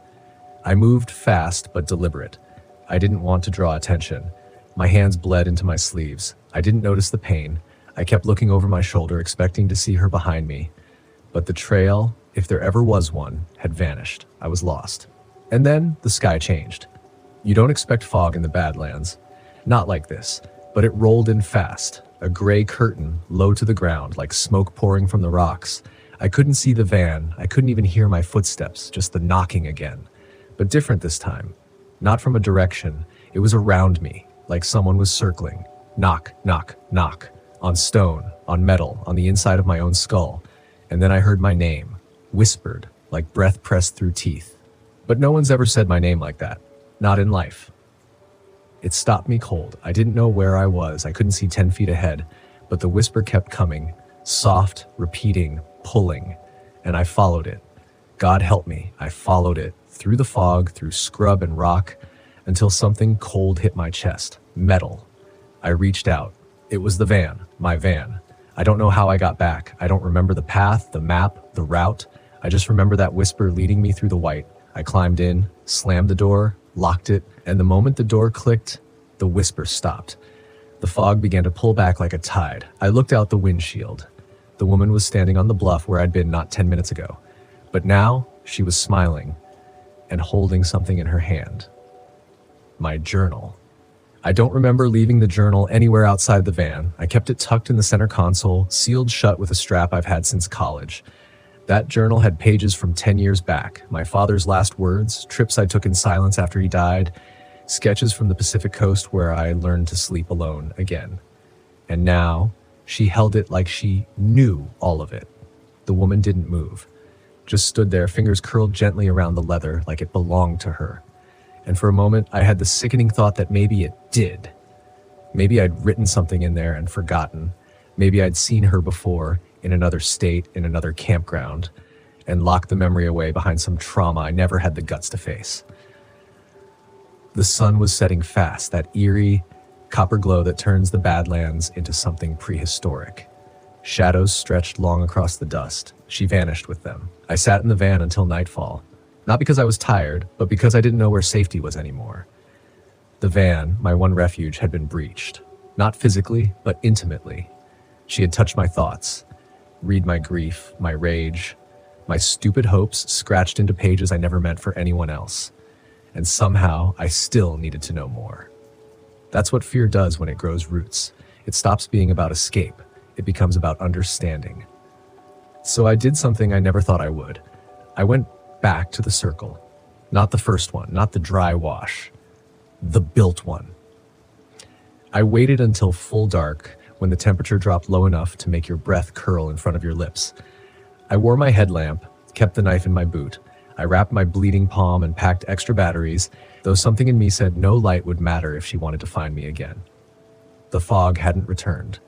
The night was too dry, but the wind had changed. It wasn't blowing in gusts now, it moved like breath through the canyons, a slow inhale, a long exhale, like the land itself was sleeping and dreaming dark things. When I found the basin again, it was colder than before. The circle of stones still there, the post stripped bare, and at its base, a stack of pages. My pages, from the journal, torn out, neat, deliberate. I crouched, heart thudding like a drumline in my throat. They were all from one trip, the Black Hills, 5 years ago. The pages I wrote the night she died. Not the woman from the van, someone else. Someone real. Emily. She and I had done this once, a cross-country VW road trip after college, sleeping under stars, eating cold beans by firelight, taking turns at the wheel and talking about life like we had any idea what the hell we were doing. But we fought that last week. Hard. I said things I can't unsay. She cried harder than I'd ever seen anyone cry. And one night, she left. Took a side trail near Rapid City. Said she'd hike it alone to clear her head. She never came back. I told the rangers everything. I searched for days. They found her body 3 miles from the trailhead at the bottom of a rock slide no one could explain. No tracks. No signs of struggle. Just one clean fall. I hadn't written about it since. Not until last year in a different desert when the guilt got too loud and I poured it out into those pages I thought no one would ever read. And now here they were, in a stone circle in the Badlands. I touched the top page. My handwriting stared back, sharp and slanted. I still hear her voice when I sleep. Not words, just breath. Just the sound of someone who wants to speak but can't anymore. My flashlight died. Instant. No flicker, no warning. Dark. I dropped the page, scrambled for the spare, my breath loud in the silence. I got the beam working, swept it fast across the ridge. She was there. At the top, closer than before. But this time she wasn't watching. She was weeping. Her whole body shook, her hands covered her face, her knees buckled beneath her. I felt something twist inside me. This wasn't the cold horror I'd felt before. It was worse. It was recognition. Because I'd seen someone cry like that before. Emily. In the last moments before she left, this woman, she wasn't copying fear, she was mirroring grief. My grief. I should have run. Instead, I walked up the ridge, light shaking in my hands. Each step was heavier than the last. Not because of fear, but because the closer I got, the more familiar she looked.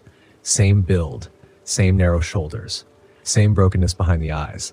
I opened my mouth. I think I said her name. Emily? She stopped shaking, stood, looked at me. Her face was not Emily's, not really, but her eyes were, or they remembered. That's the only way I can explain it. And then she spoke. 3 words, not a whisper this time, clear, raw, torn from somewhere deeper than a throat.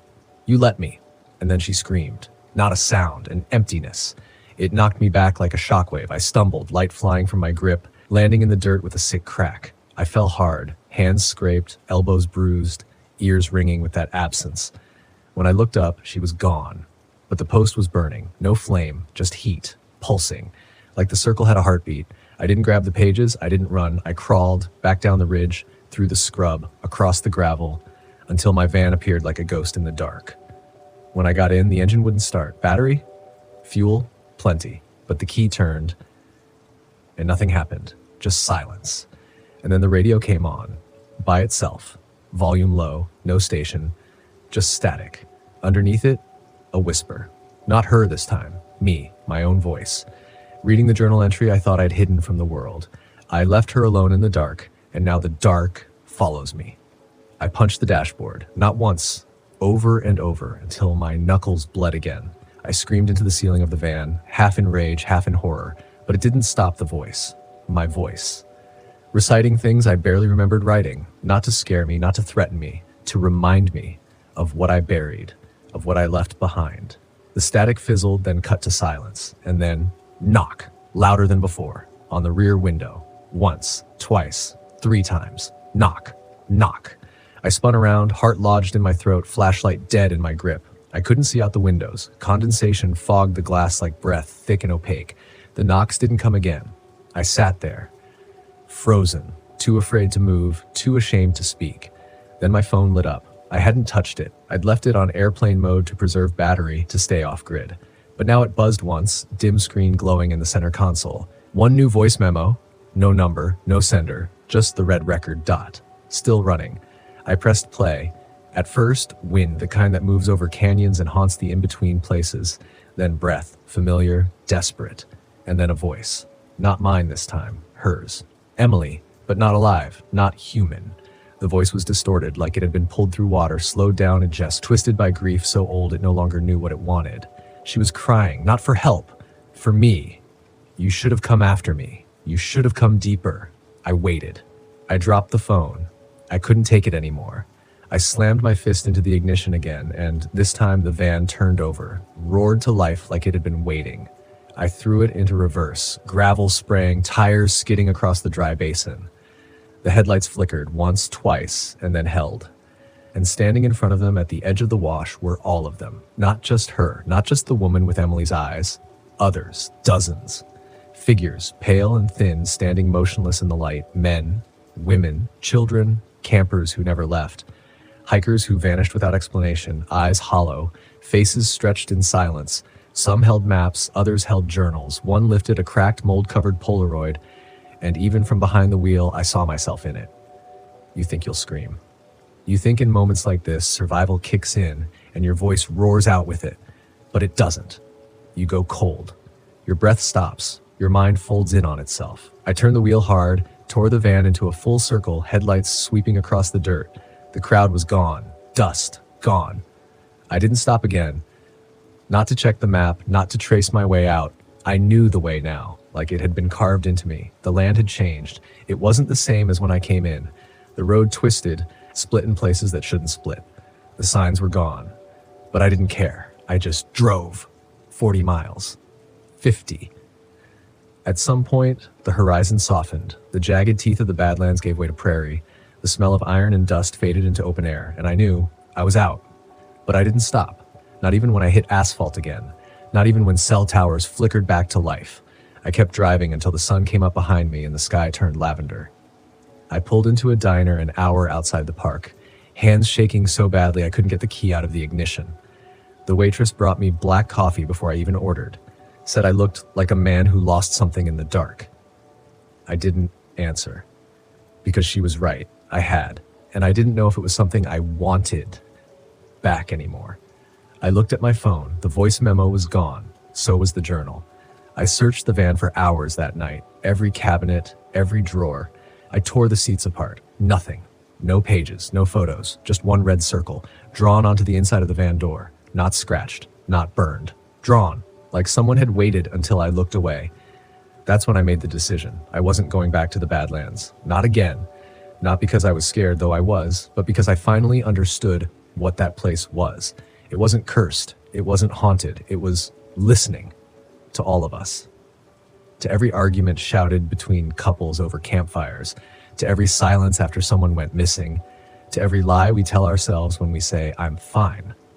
And when it hears something that sounds like truth, it answers. With images, with voices, with them. I don't think the Badlands are dangerous because of terrain or wildlife. I think it's dangerous because it knows you. It waits until you come back broken. Then it offers you a chance to see what you lost. Not to fix it, but to witness it. And if you stay too long, you become one of them. The silent watchers. The map holders. The ghosts who don't remember their names, only that they were here once, waiting for someone to come deeper. I didn't camp again for 6 months. Not because I stopped loving it, but because I was afraid of what I might find when I was finally alone with myself again. You see, the Badlands didn't just scare me. It peeled me. Took what I buried under years of diesel fumes, trail maps, and burner phones and laid it bare. Grief doesn't rot in you like people think. It ferments, becomes something sharper, something that wants to be spoken. And in that park, under those cliffs, among those broken stones, grief found its voice. Not mine, hers. I started dreaming of Emily again, but not the way she was in life. Vibrant, sarcastic, too quick to laugh when I was too slow to feel. No, she came back in fragments. A hand reaching from beneath a river. Hair tangled in tree branches. Eyes wide, unblinking, watching me sleep through the condensation of the van window. Every night the same message. You left me there. I didn't argue, because I had. She was the first person who believed in me enough to cross a continent in a van we bought with borrowed money and faith. And when she asked me that night, what do we do when this falls apart? I answered like a coward.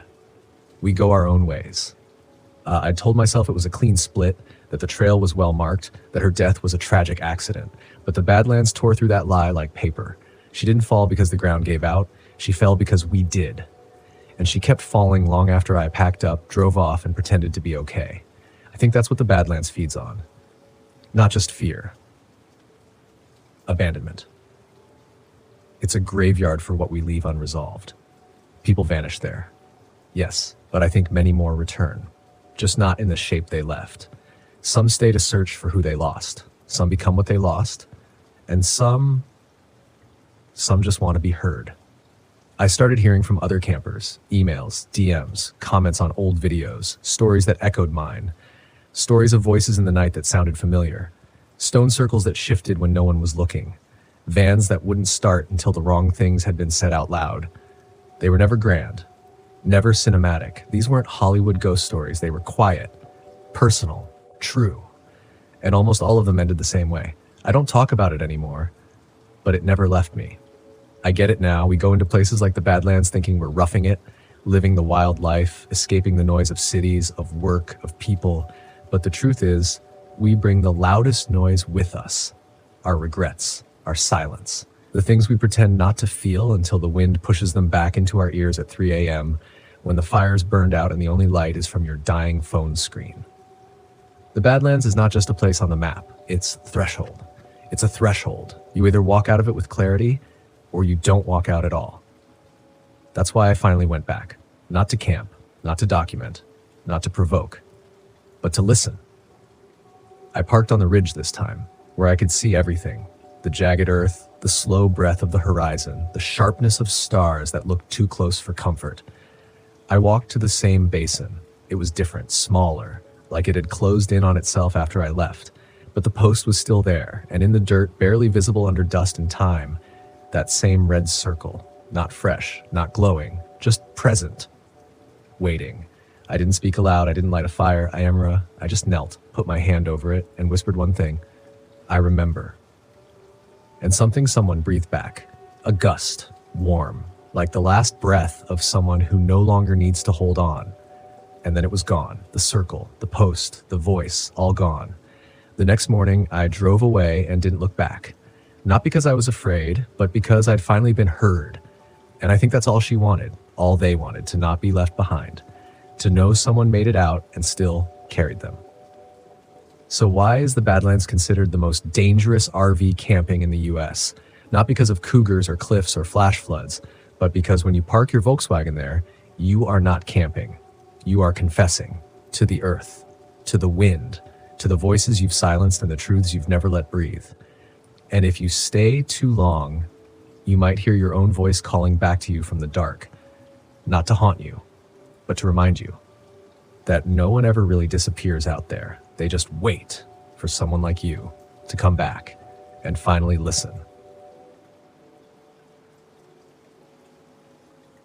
I never used to believe the land could whisper, not like a ghost story or a myth, but in that low, patient way the wind scrapes meaning out of emptiness, how silence becomes something more than just quiet. In the Badlands, I learned the difference between being alone and being watched. It was the second week of October when I pulled my '76 Volkswagen Westphalia into the sparse ochre spread of Badlands National Park.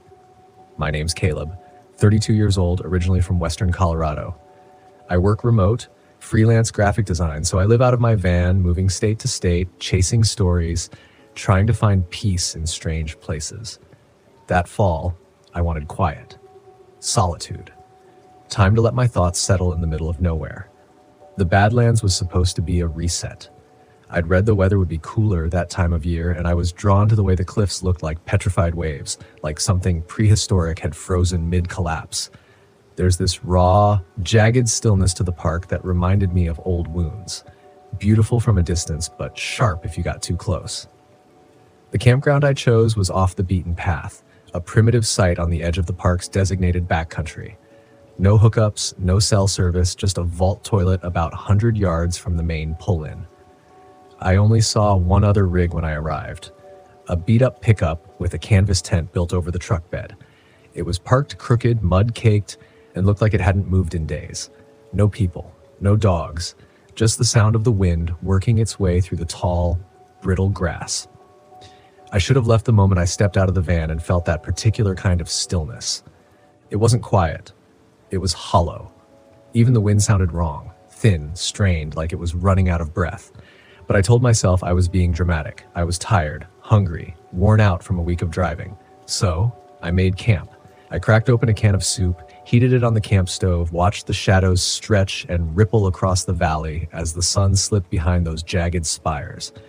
There's a moment, right before the sun completely disappears, when everything turns copper and bone white. The ground looks like skin peeled back. It's beautiful. It's unsettling.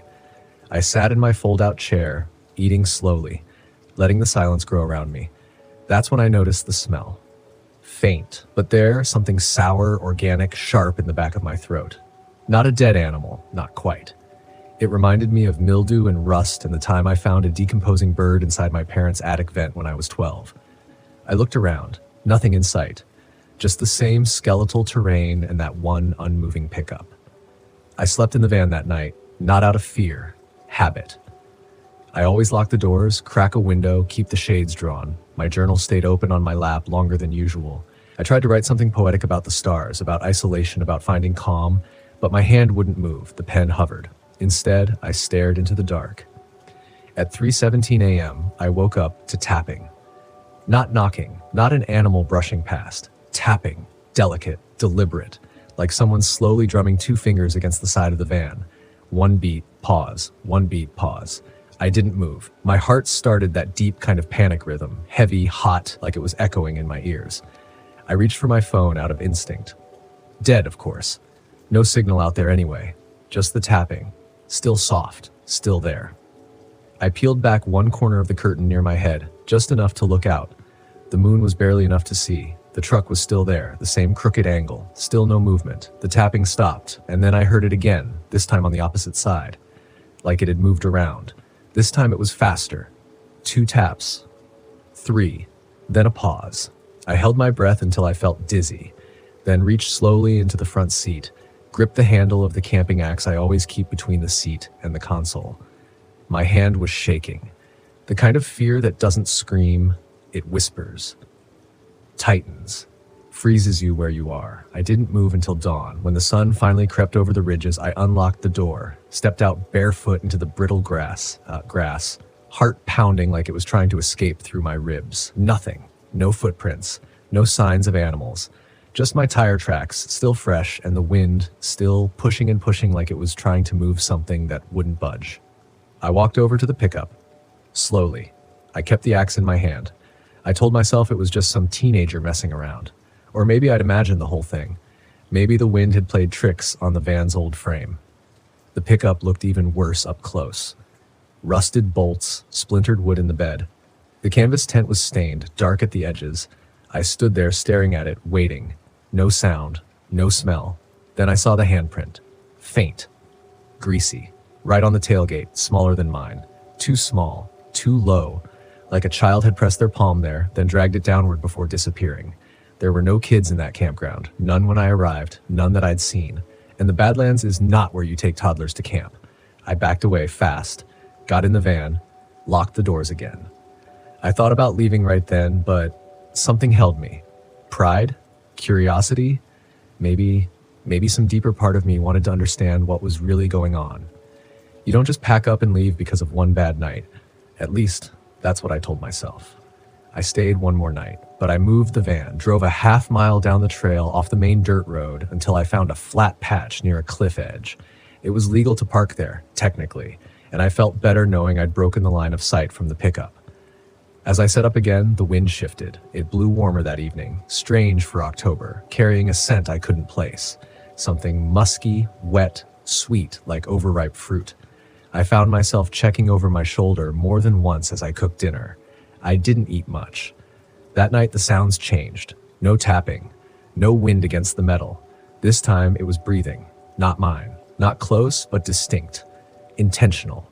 Rhythmic. At first I thought it was just the wind again, caught between the cliffs, but it had a wetness to it, a wheeze, like someone lying flat on their back under my van, exhaling through mucus.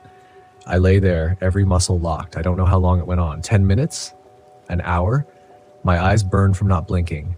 The sound didn't move. It didn't fade. It was just there. Until it wasn't. When it stopped, the silence that followed was worse than the sound itself. When I woke, the world was gray. Not because it was morning, but because everything had been swallowed by a heavy, unmoving fog. It clung to the windows, smeared the windshield in pale mist, made the van feel like it had been buried alive. I sat up slowly. My neck ached from how rigid I'd stayed the night before. For a moment, I forgot where I was, and then I remembered the breathing. There's a kind of quiet that feels like a warning, not peace. Like the world is inhaling before it says something you don't want to hear. That's what it felt like when I stepped out of the van. The fog hugged everything, dulling color, shape, sound. I could barely see past the edge of my own vehicle, but I walked around it anyway, slowly, step by step, listening. No footprints, no animal tracks, just dew and dirt and this suffocating wool-thick fog that made the Badlands look like a drowned skeleton. I decided I'd leave. I told myself I'd seen enough, heard enough, that whatever weirdness had unfolded the night before didn't belong to me. I'd go into town, get coffee, maybe find a ranger station and report the strange pickup, just in case. Maybe even sleep in a motel for one night, recharge, be human again. But the van wouldn't start. I turned the key and all I got was a soft, low click. Not dead, but dying. I tried again. Click. I checked the battery terminals. Tight. Fuel was good. I hadn't left anything on overnight. It made no sense. And then something new. A sound I hadn't heard before. From somewhere out in the fog, wind chimes.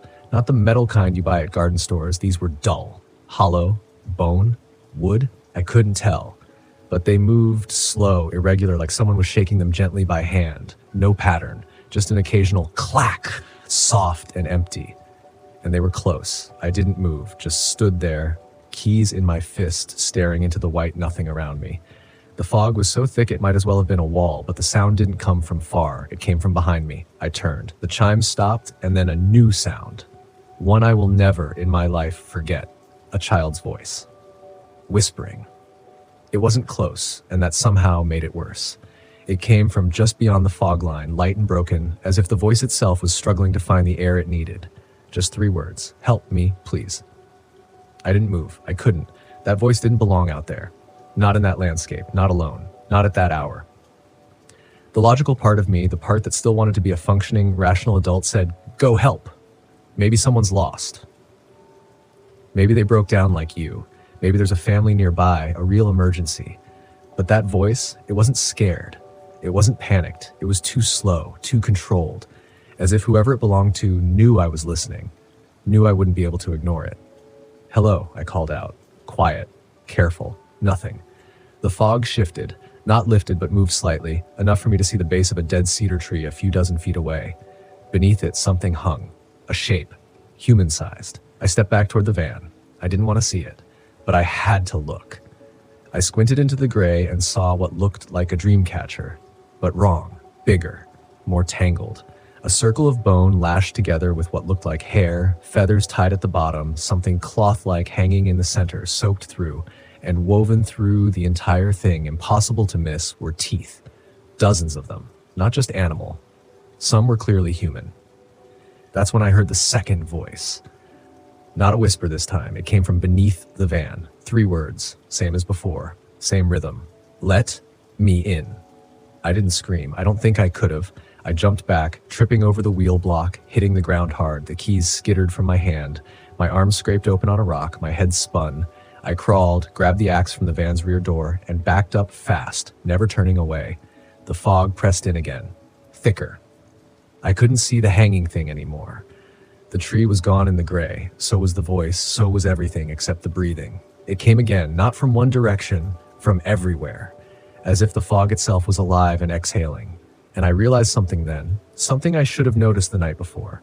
The breathing, it matched mine. Beat for beat, it copied me. That's when I snapped. I got into the van, slammed the door, locked it, turned the key again, screaming like that would somehow make the battery listen. Nothing, just clicks.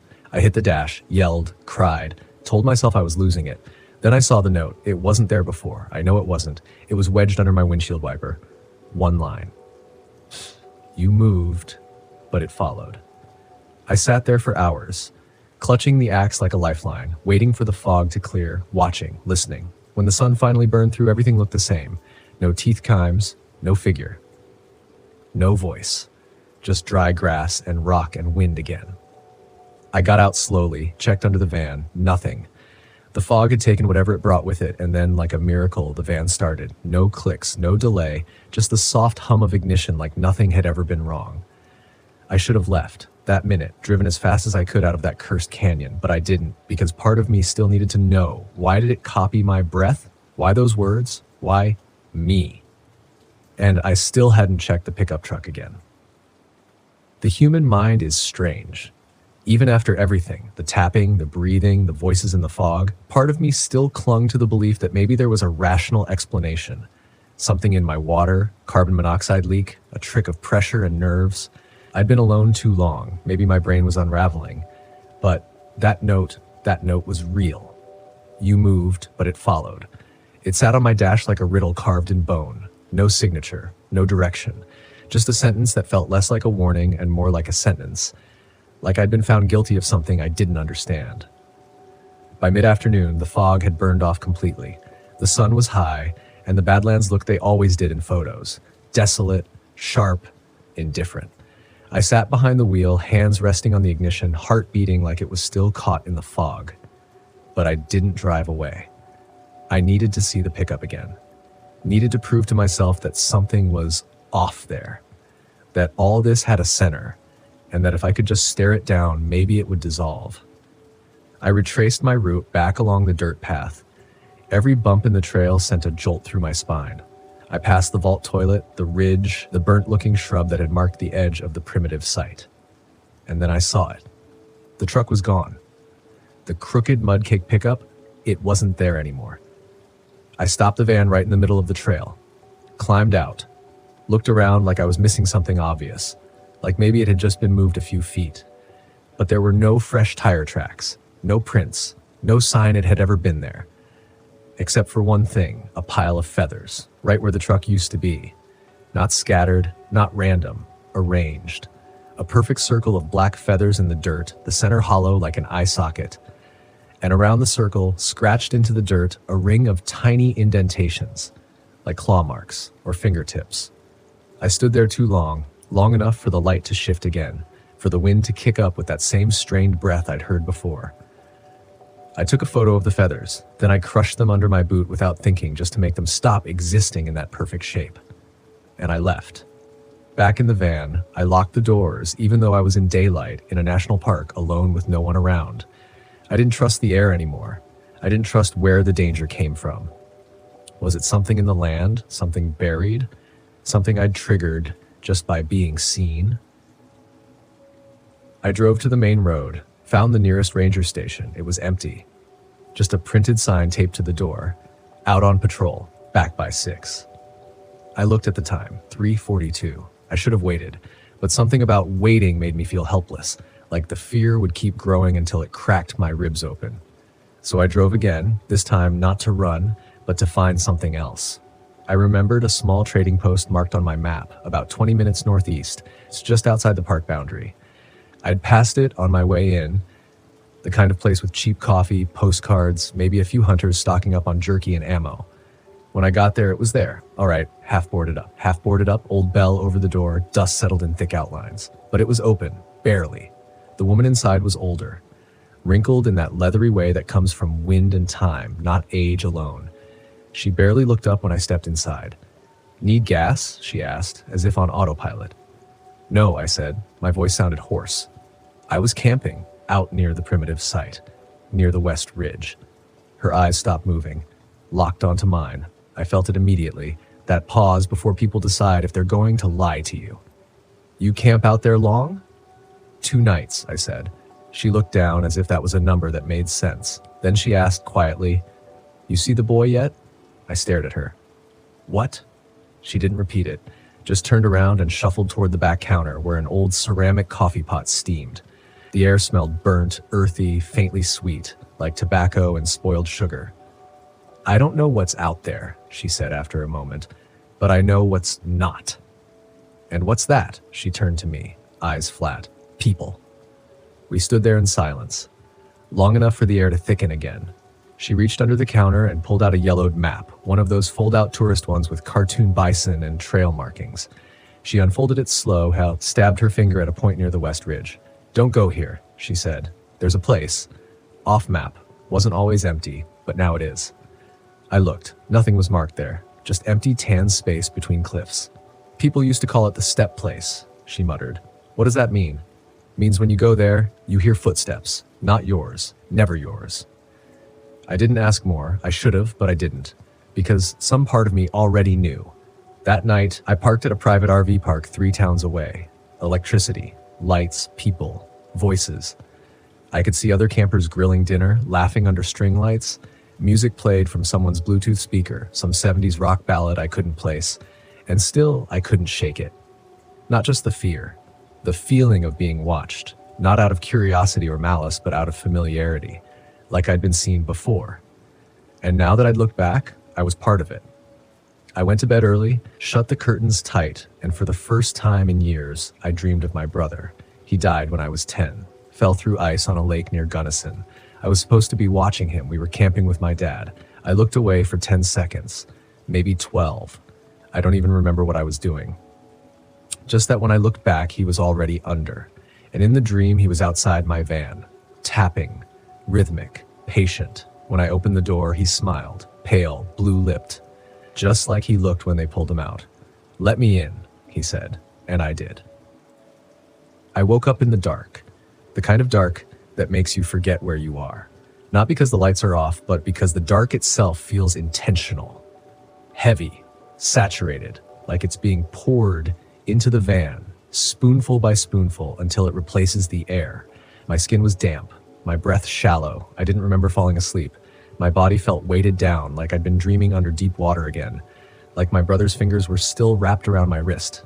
But this time, there was no dream. No whisper, just a sound, the kind of sound that shouldn't exist inside a locked vehicle. Drip, drip, drip. I sat up, every part of me stiff. The roof wasn't leaking, no rain outside. I checked the windows, dry, but the sound kept coming. Drip, drip. I turned on my flashlight and scanned the interior, and that's when I saw it. Right above the bed platform, between the overhead cabinet and the window, there was a single perfect red dot. Blood, fresh, not splattered, hung like it had been waiting to fall. My heart jumped straight into my throat. I ran the beam of the flashlight upward to the ceiling. Nothing, no opening, no wound, no reason. But the drop was real, still wet when I touched it. My hand started to shake, and then I heard it again. Not the drip, the breathing, not outside, not under the van, inside, coming from the tiny space between the driver and passenger seat. I froze, waited, no movement. I didn't want to look. There's something ancient in us, something that remembers, even if we try to forget. A part of your brain that screams, if you turn around, you'll see it. I didn't want to see it, but I had to. I leaned forward, slowly, light trembling in my grip, and then, just for a second, just long enough for the beam to pass through it, I saw something in the passenger footwell. Pale, bent wrong, eyes too far apart, gone in the next breath. I scrambled back, slammed into the rear doors, turned on every light I had, overheads, lanterns, even the stupid LED fairy string I'd wrapped around the ceiling trim. My van looked like a crime scene lit up for a party, but the footwell was empty. No blood, no figure, no footprints. And yet, I couldn't shake it. It had been there. I didn't sleep the rest of the night, not because I thought something would happen. I knew something already had, and whatever it was getting closer. The next day I drove, aimless, farther from the park, farther from everything. I didn't even put in coordinates, just kept pushing west deeper into the high plains until the Badlands became a memory behind me. I barely stopped, just gas and caffeine and a panic that followed me like a scent. By late afternoon, I found a gravel turnout beside a dried creek bed. Empty. No other campers, no ranger vehicles, just a simple overlook where the sky stretched too wide to feel real. I parked, ate a granola bar, tried to breathe. That's when I noticed the scratch. A single, thin line carved into the inside of my passenger window. Not across it, into it. The kind of scratch that takes pressure, intention. 4 words, "I'm still with you." I stepped out of the van so fast I nearly fell. Something was wrong.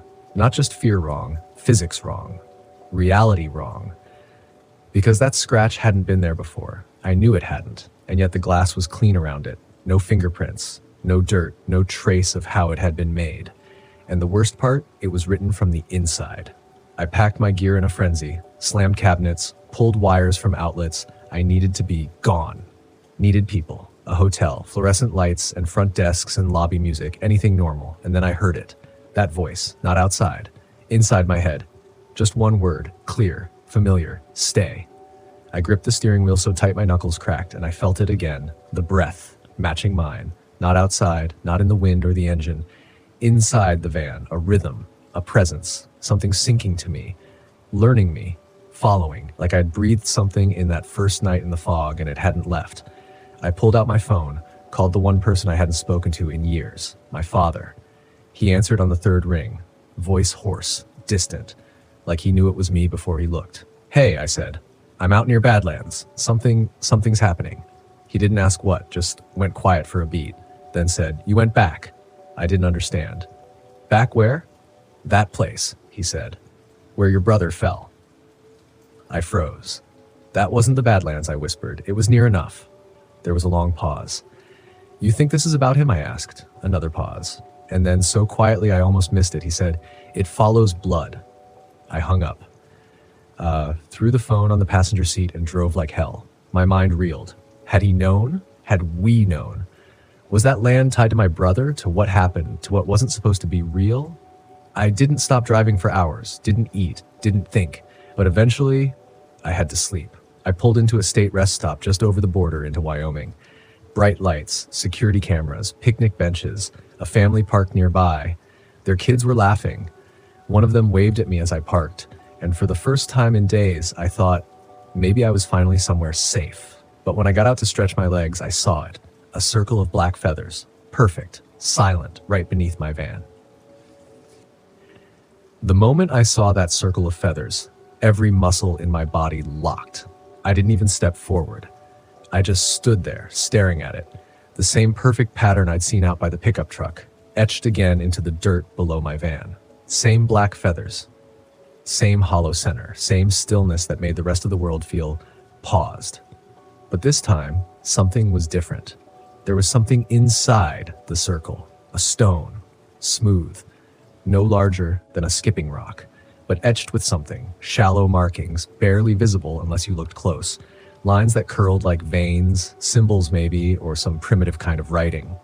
I didn't touch it. I wasn't that foolish anymore, but I crouched low and stared at it as if it might blink back. And that's when I felt it again. The sound, or maybe not a sound at all, but a pressure. A kind of internal distortion, like a quiet scream happening behind your ears, like something's thinking, not in words, but in a direction. And that direction is you. A rustle broke the silence. I turned. The family who had been parked nearby, the one with the kids laughing just minutes before, they were gone. Their SUV was still there, doors open, even a cooler tipped over in the grass. But no voices, no movement, just a strange, unnatural emptiness, like they'd been lifted straight out of the moment. I didn't call for them. I didn't look, because the part of me that had survived this long already knew whatever made those feathers didn't like being noticed. And noticing back was a kind of invitation. So I did the only thing I could. I got in the van, slammed the door, and I drove. No map, no destination, just away. Miles of highway peeled under my tires. The dashboard hummed with static from a dead radio signal. I passed fences, dead deer, gas stations with lights that flickered like dying stars. The world was turning foreign in the margins, more silent, more stretched. Like I'd crossed into something that looked like America, but wasn't quite stitched together right. Night fell fast, too fast, like someone had cut the sun down behind the clouds. And then my headlights caught something, a figure, walking the shoulder. I slowed. Instinct, maybe, or disbelief. It was a man, but his shape was off, shoulders too wide, arms too long, like something had made him out of memory rather than biology. He didn't turn as I approached, just walked, one step at a time. Then without looking, he stopped and waved. A small, slow motion, like someone who already knew you'd stop. I didn't. I hit the gas and didn't look back. And yet, when I passed the next road sign, faded, riddled with bullet holes, I saw it. Welcome to Badlands National Park, West Entrance. I slammed the brakes so hard I nearly tore the wheel off. This wasn't right. I had been driving away for hours, at least 100 miles west, and yet somehow I was back. Same road, same sign, same long bend with the jagged ridgeline. I checked the GPS. It blinked blank, just a pulsing blue dot surrounded by gray. I turned the van around, drove the opposite direction, past the sign again. Welcome to Badlands National Park, West Entrance. My stomach twisted. It wasn't just following me, it was rerouting me, like a parasite that knew exactly where to steer the host. I pulled over, heart racing, mind short-circuiting. I looked around for anything I could do, any signal I could find, and then I saw the boy. Not walking, not hiding, just standing about 50 feet from the road by a gnarled tree half-eaten by lightning.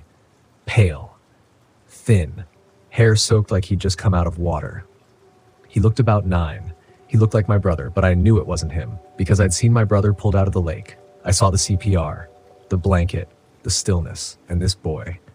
This boy was smiling, a wide, impossibly calm smile, like he was glad I'd finally made it back, like he'd been waiting. I backed the van up so fast the tires kicked dust into the air. When I looked back, he was gone. Just the tree, and a shadow on the bark in the shape of a handprint, far too large for a child. I finally found a signal an hour later, a sudden blip of LTE that lit my phone like a lifeline. I called the ranger station again, the same one I'd visited before. This time someone picked up. Badlands West Station. The voice was female, clipped, normal. I need to report something, I said. Something strange, a vanishing family, a boy, feathers. There was a pause. Then, are you the guy who left the note? My mouth went dry. What note? You came in a few days ago. Yeah? Tall guy, VW camper. You left a note for someone named Rachel? No, I whispered. I never wrote any note. Silence. You should come back in, she said. We've got a file here, some things you should probably see.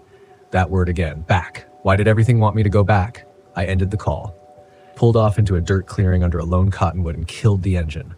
My breath came in short waves. I wasn't sure how much more I could take. This was past ghost stories, past hallucination. This was pattern. And I was caught in it. My hand brushed the floor of the van and hit something hard. The rock, the etched one from the feather circle. I hadn't taken it. I swore I hadn't, and yet there it was, sitting in the middle of the van floor, waiting. I didn't touch the stone, not right away. I stared at it in the dim lantern light, just lying there like it belonged, like it had always been inside the van. Its surface looked old, impossibly smooth around the edges, as if it had passed through hundreds of hands before finding mine. But the symbols on it, those jagged, curling lines, they were too sharp, too fresh, etched with purpose, not time. It felt alive, like it had a heartbeat. Or maybe it was just mine, thudding so loud I couldn't separate it from the world anymore. I picked it up. I know, I shouldn't have.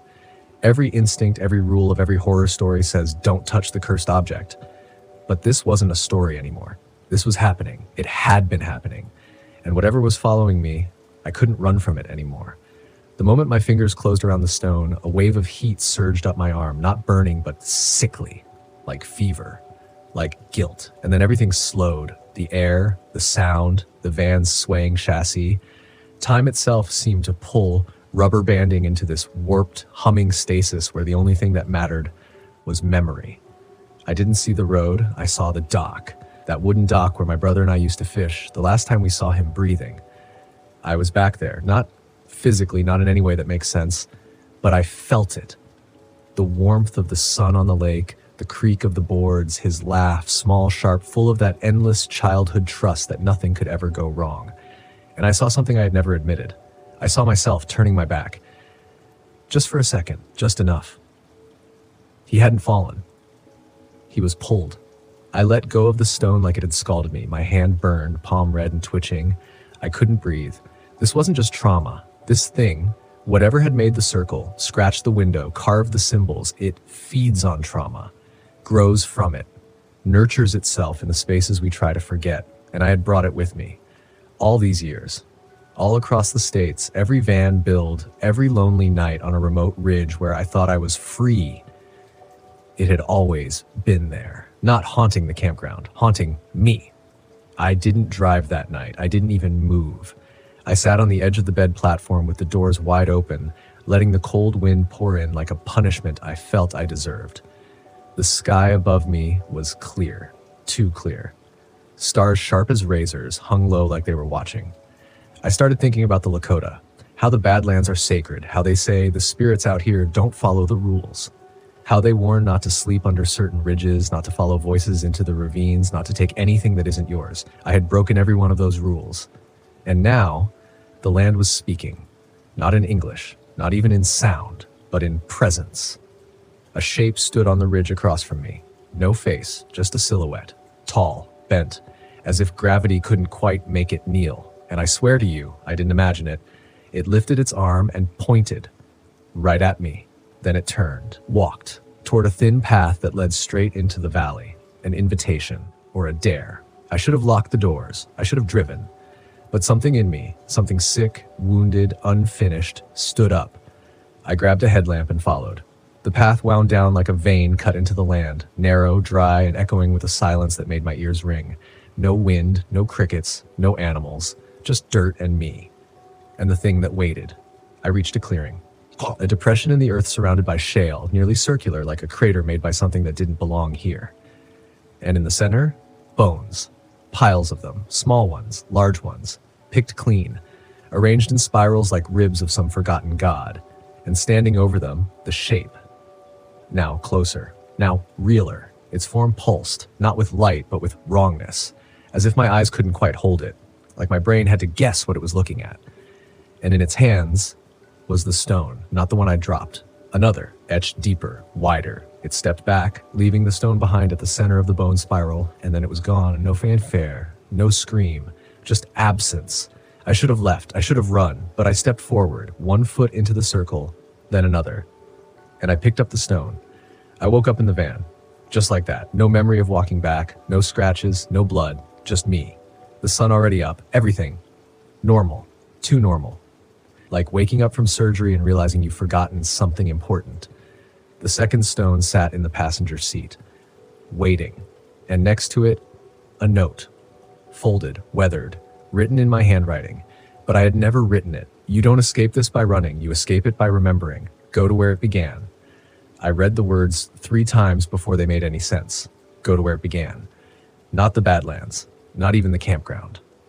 Home. I didn't even pack. I started the van, turned west, and drove. Not to another campground, not to another overlook or park trail. I drove through the night, through towns with 1 gas station and a single blinking light, through places where people had forgotten how to make eye contact, places that looked like postcards from nowhere. And I kept driving, back to Minnesota, back to the lake, back to the dock, back to the moment. 3 states blurred behind me. I didn't sleep. I didn't stop for anything but gas and coffee I never tasted. The note stayed on the dash like a ghost staring me down. You escape it by remembering.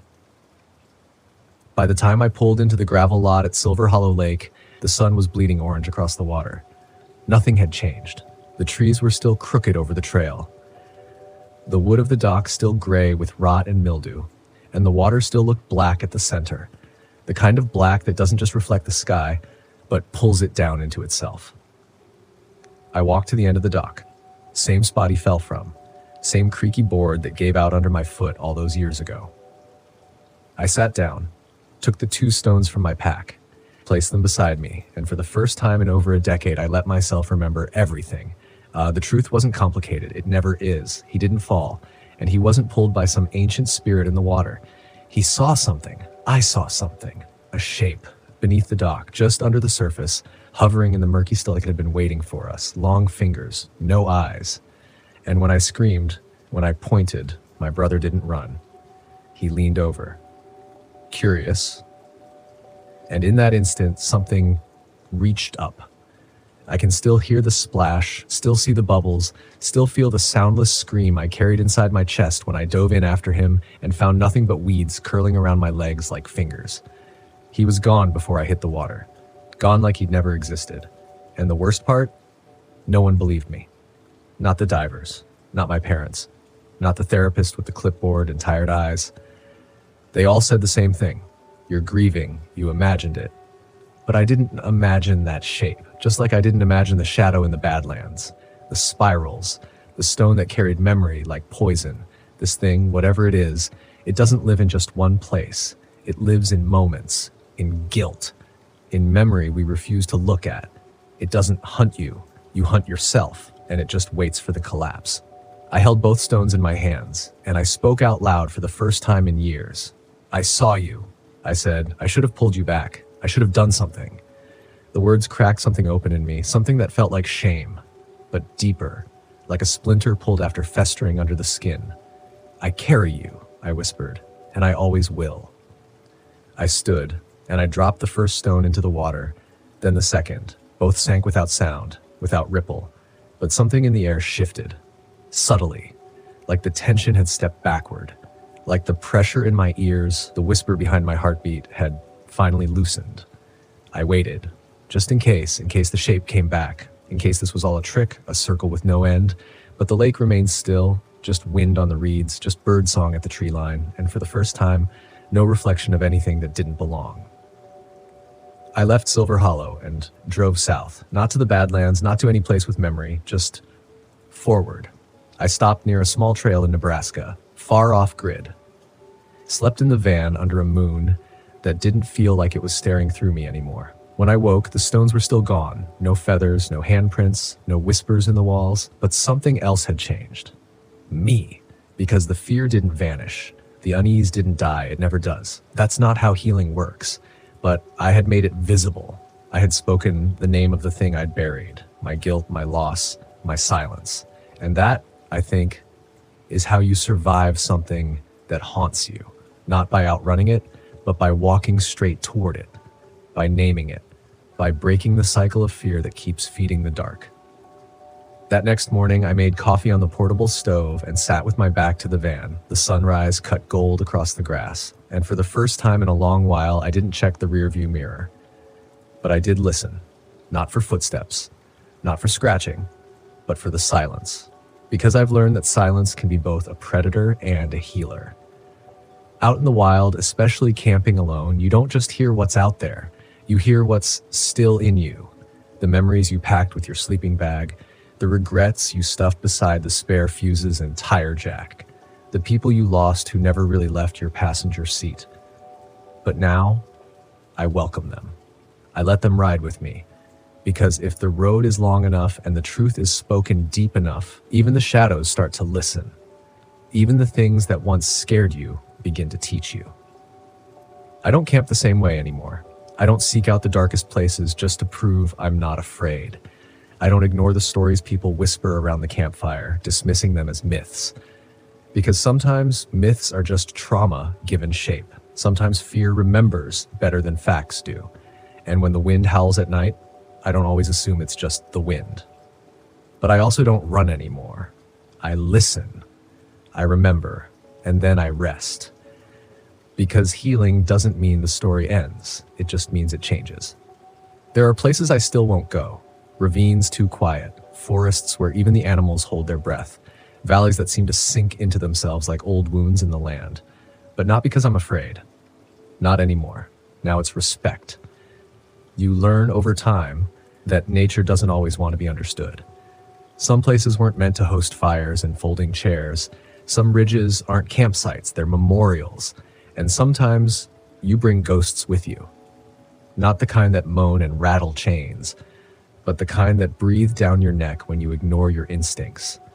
The kind that sit in the passenger seat silent until you pull over somewhere quiet enough for them to speak. Since the Badlands, I've camped alone dozens of times. I've driven deep into Montana backroads, watched snowfall on the desert in Utah, stood barefoot in riverbeds in Colorado with nothing but stars overhead. And I still feel it sometimes, that chill before sleep, that tremor when the wind pushes too hard against the van, that old voice, the one that says, "You're not alone." But here's what's different now. I don't lie to myself anymore. I don't push it down. I don't call it coincidence. Because fear, real fear, isn't your enemy, it's your compass. It doesn't always mean turn back. Sometimes it means look closer, look inward. And that, to me, is what Volkswagen camping has become. Not freedom in the way influencers sell it, not filters and scenic coffee shots from the back of a spotless van, but real freedom. The kind that comes from facing the silence without flinching. The kind you earn when you stay still long enough to feel what the land is trying to say, whether it whispers or warns. I think about my brother a lot now, Not as a memory trapped in water, but as something that moved forward with me. The guilt, the grief, they're still here.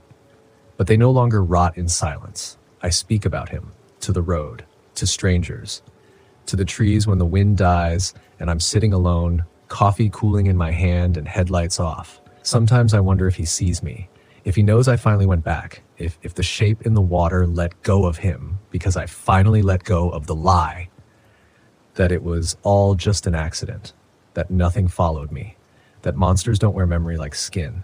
I tell people now, campers, travelers I meet at backcountry sites or down the service roads in Arizona, the scariest things aren't out there, they're in here. And most of them nod, laugh nervously, move on. But the ones who've really seen it, who've heard the voice in the static or found footprints around their van that didn't match their own, those people, they understand. They lean in. They don't need the story polished because they've lived their own version. And maybe that's the real secret no one tells you before you start van life. It's not just a journey across landscapes. It's a journey into yourself. And sometimes the terrain inside is more brutal than any cliff or canyon, but it's also more beautiful. Because when you face what lives in your darkest corner and come out breathing, even shaking, even scarred, you don't just survive, you transform. I pulled into a new campground last week, quiet little patch near the Smokies, no hookups, no signage, just gravel and forest and the sound of owls nesting high in the trees. As I parked, I noticed something hanging from a tree, a little dream catcher, faded with age. It swayed in the wind, creaking softly. I don't know who left it, but I know why. There are things we leave behind not because we forget, but because we remember too much. And sometimes the only way to honor the road behind you is to offer something to the road ahead. So I reached into the glove box, pulled out a third stone. It wasn't carved, wasn't marked, just a smooth river rock I picked up in Oregon. I placed it under the tree beside the roots, and I whispered something I never would have been able to say a year ago. You can rest now. As the fire cracked that night, I lay in the van with the windows open. No music, no podcast, just the sound of the earth breathing. It wasn't silent. It was alive. And I wasn't afraid, because I knew I wasn't just camping anymore. I was healing, in motion, in memory, in firelight and fog and the shape of my shadow falling across old stone. That's what these stories are, not warnings, not just ghost tales or horror to keep the fire burning. They're reminders that what haunts you doesn't have to own you, that you can name it, carry it, speak it, and then when you're ready, you can lay it down on the side of the road and keep driving. Not away, but forward, always forward. I used to think silence was a blessing, that thick, pine-scented quiet of the forest. No hum of the city, no voices, just the occasional soft rustle of leaves, maybe a flicker of wings overhead. That's what I chased when I packed up my old Volkswagen Westfalia and headed north into the Pacific mist. But silence has layers, and some of them aren't empty at all. My name's Evan. I'm 34 now, but this happened when I was 29. At that point in my life, I was running, though I'd have told you otherwise if you asked. I told people I wanted freedom, clarity, fresh air. But really, I was burning out from a job I hated, still raw from a breakup I swore didn't matter, and trying to escape a feeling I couldn't name. Camping had always been my retreat. I grew up wandering the forests of Oregon with my dad. We'd take the van, same one I have now, old, mustard yellow, the kind of vehicle that makes strangers smile, and we'd sleep with the doors open to the sounds of wind and night. Those memories clung to me like an old flannel. Safe, familiar. I thought if I got back to that, back to the trees, the damp earth, I'd find some version of myself I lost along the way. So in late October, with the season tipping cold and the trails thinning of tourists, I pointed the van toward the Olympic Peninsula. That land feels ancient, like the trees remember things. I didn't have a destination, just the idea of finding a place off the map, away from everything. That was my mistake, romanticizing isolation, not recognizing how it can turn on you when you're already fraying at the edges. I pulled into a site that wasn't on any of my apps. No name, no ranger check-in, just a sliver of clearing beneath enormous Douglas firs. The road to get there was mostly gravel and moss, barely wide enough for the van. The second I killed the engine, I knew I was alone. Utterly. Totally alone. It was perfect. For the first night, anyway. The air was sharp with cold. The kind of cold that sticks behind your ears and settles in your bones if you don't keep moving. But I liked it. I wrapped myself in a wool blanket, brewed some coffee on the little burner, and watched the sun bleed through the trees. There was a stream nearby, slow-moving, barely audible, but it added just enough movement to keep the silence from being oppressive. That first night, I slept with the van's top popped open. I like feeling the wind against the canvas, the soft pressure of weather brushing past me, and at first it was peaceful, truly. That kind of peace where your brain stops cycling through regrets. No phone, no emails, no headlights passing, just the dark. Then came the tapping. I thought it was a branch at first, something light brushing against the side canvas from a breeze. I remember opening my eyes in the dark and staring at the curve of the roof above me, my breath fogging in the cold. Tap, tap, then nothing. Long pause. Tap. Too light to be an animal, too rhythmic for wind. Still, I convinced myself it was nothing. I told myself it was the canvas shifting. Maybe condensation dripping from a tree. The mind bends things when you want to stay in denial. That's the first lesson I learned out there. Fear doesn't arrive as a scream. It starts soft, small, reasonable.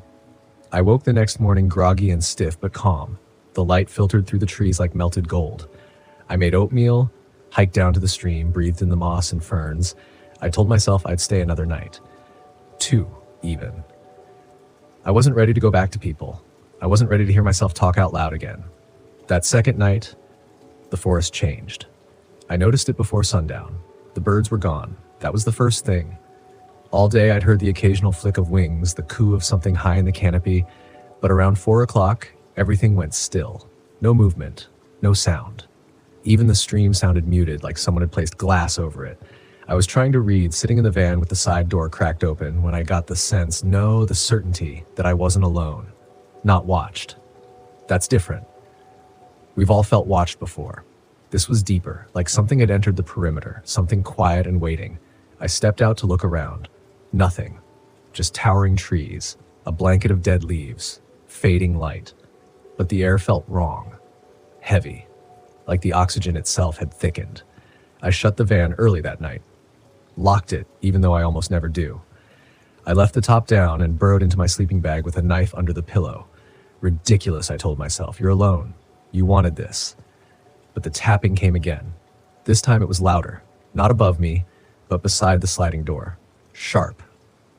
3 knocks. Deliberate. I froze. Couldn't breathe. There's a kind of fear that doesn't let you move. It isn't loud or frantic. It's surgical. It slides in under your ribs and holds everything still. I couldn't even turn my head toward the sound, just lay there, heart knocking against the nylon of my bag, eyes wide in the dark. Silence. Then a drag. Something brushed along the side of the van. Slow. Like fingertips across metal. I don't know how long I waited. Could have been 10 minutes. Could have been an hour. But I eventually mustered enough courage to sit up. I reached for the handle of the door, knife gripped in my other hand. I counted down from 10, my breath jagged. I yanked it open. Nothing. Just the trees, the cold, and that thick, unnatural silence. But on the side panel of the van, just below the window, were 3 smudges. Long, pale streaks like the trail left by wet fingers. I didn't sleep the rest of the night. By dawn, I had made my decision. I'd leave. Drive back to civilization. Maybe just find a place with cell service, regroup. It wasn't weakness. It was instinct. Something out there didn't want me, and I should have left that morning. I really should have. I had never packed up camp so quickly in my life. There was no ceremony to it, no slow farewell to the trees or the moss or the crooked trails I hadn't hiked. I didn't even bother making coffee. Just crammed my gear back into the van, closed up the pop top and started the ignition. Only the engine wouldn't turn. I tried again, then again. Each turn of the key brought the same dull whine. It didn't cough, didn't try to catch. It was like something had drained the life from it in the night. My van, my safe place, my childhood memory on wheels, sat there like a carcass in the dirt. I got out, walked around to the front, popped the hood. Everything looked fine. Battery cables still connected, nothing obviously wrong, but I'm no mechanic. And the forest was still deathly silent, too silent. It was like the trees were watching, or maybe waiting.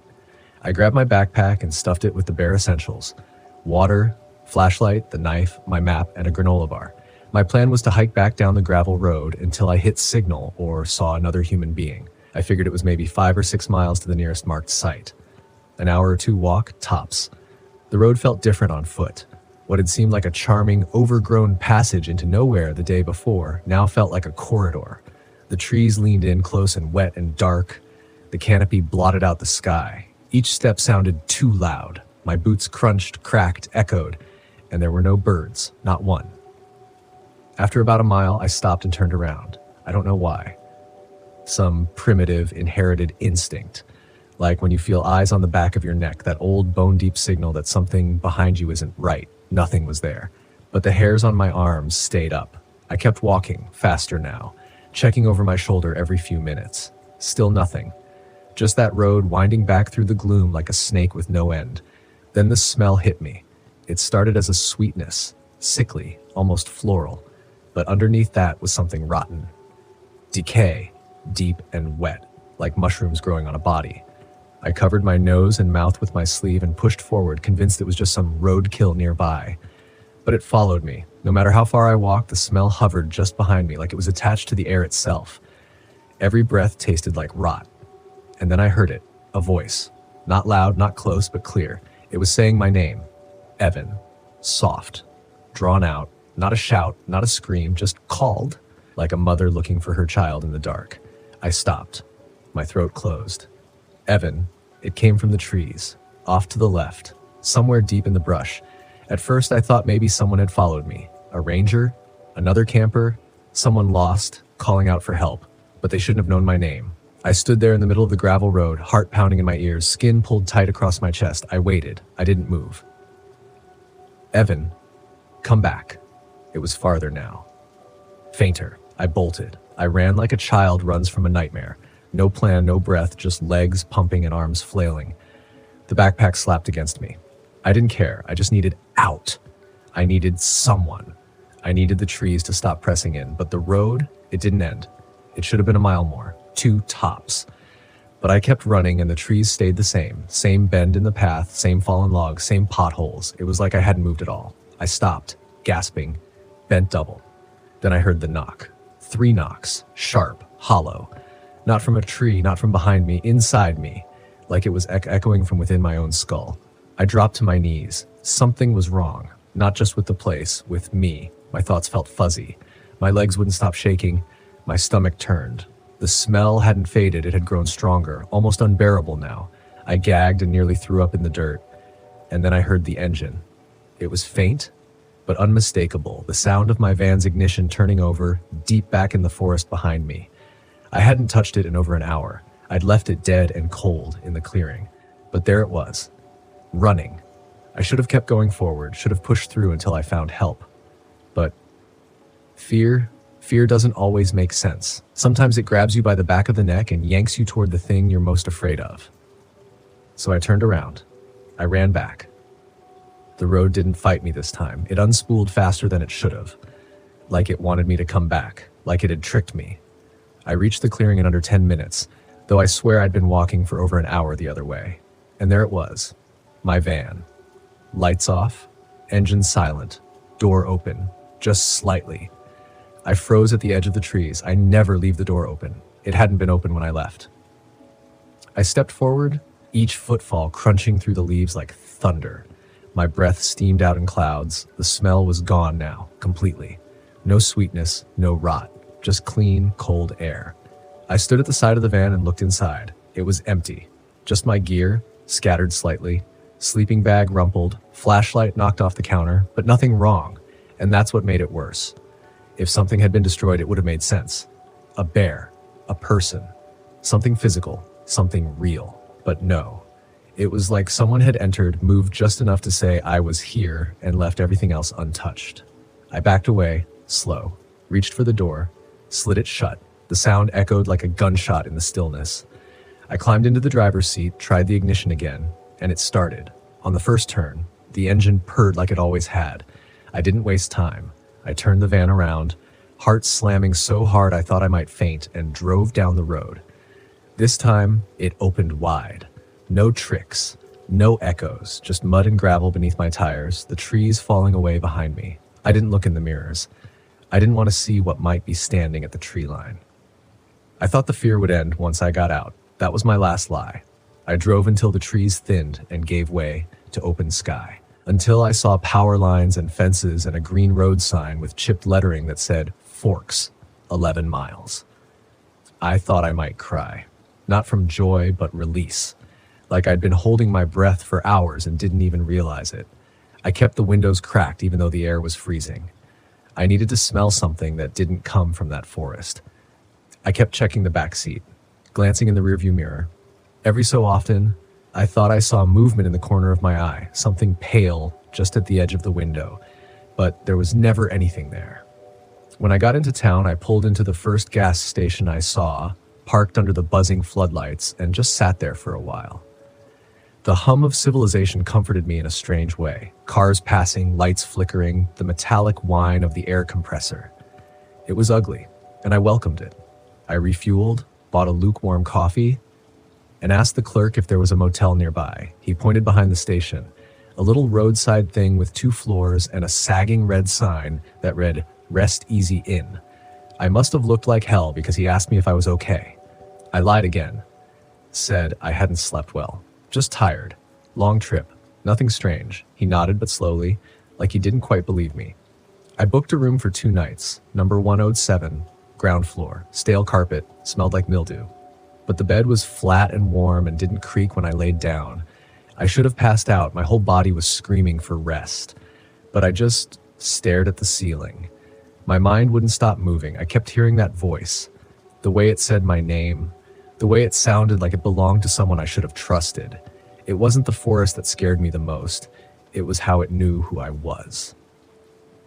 The next morning, I forced myself to be normal. Took a long shower, drank bad motel coffee, walked around town. Bought a new journal from a bookstore on the corner. I figured I'd write everything down, force it into words. That would make it less real somehow. Like telling the story would trap it in the page and keep it from crawling into my dreams. But every time I tried to start, my hands froze. There's a weight to some memories, a shape to them. And when I tried to write it down, I could feel that shape behind me. Like if I put it on paper, it would know I was thinking about it again, and it would find me, so I didn't write. I tried calling a friend from my old job, not to talk about what happened, just to hear someone's voice. She picked up, cheerful, asked how the trip was going. I told her it was fine. Cold. Beautiful. I made a joke about Bigfoot. She laughed, but then she paused. Her voice shifted, softened. Hey, are you okay? That phrase again. I said yes. Another lie. The second night in the motel was worse.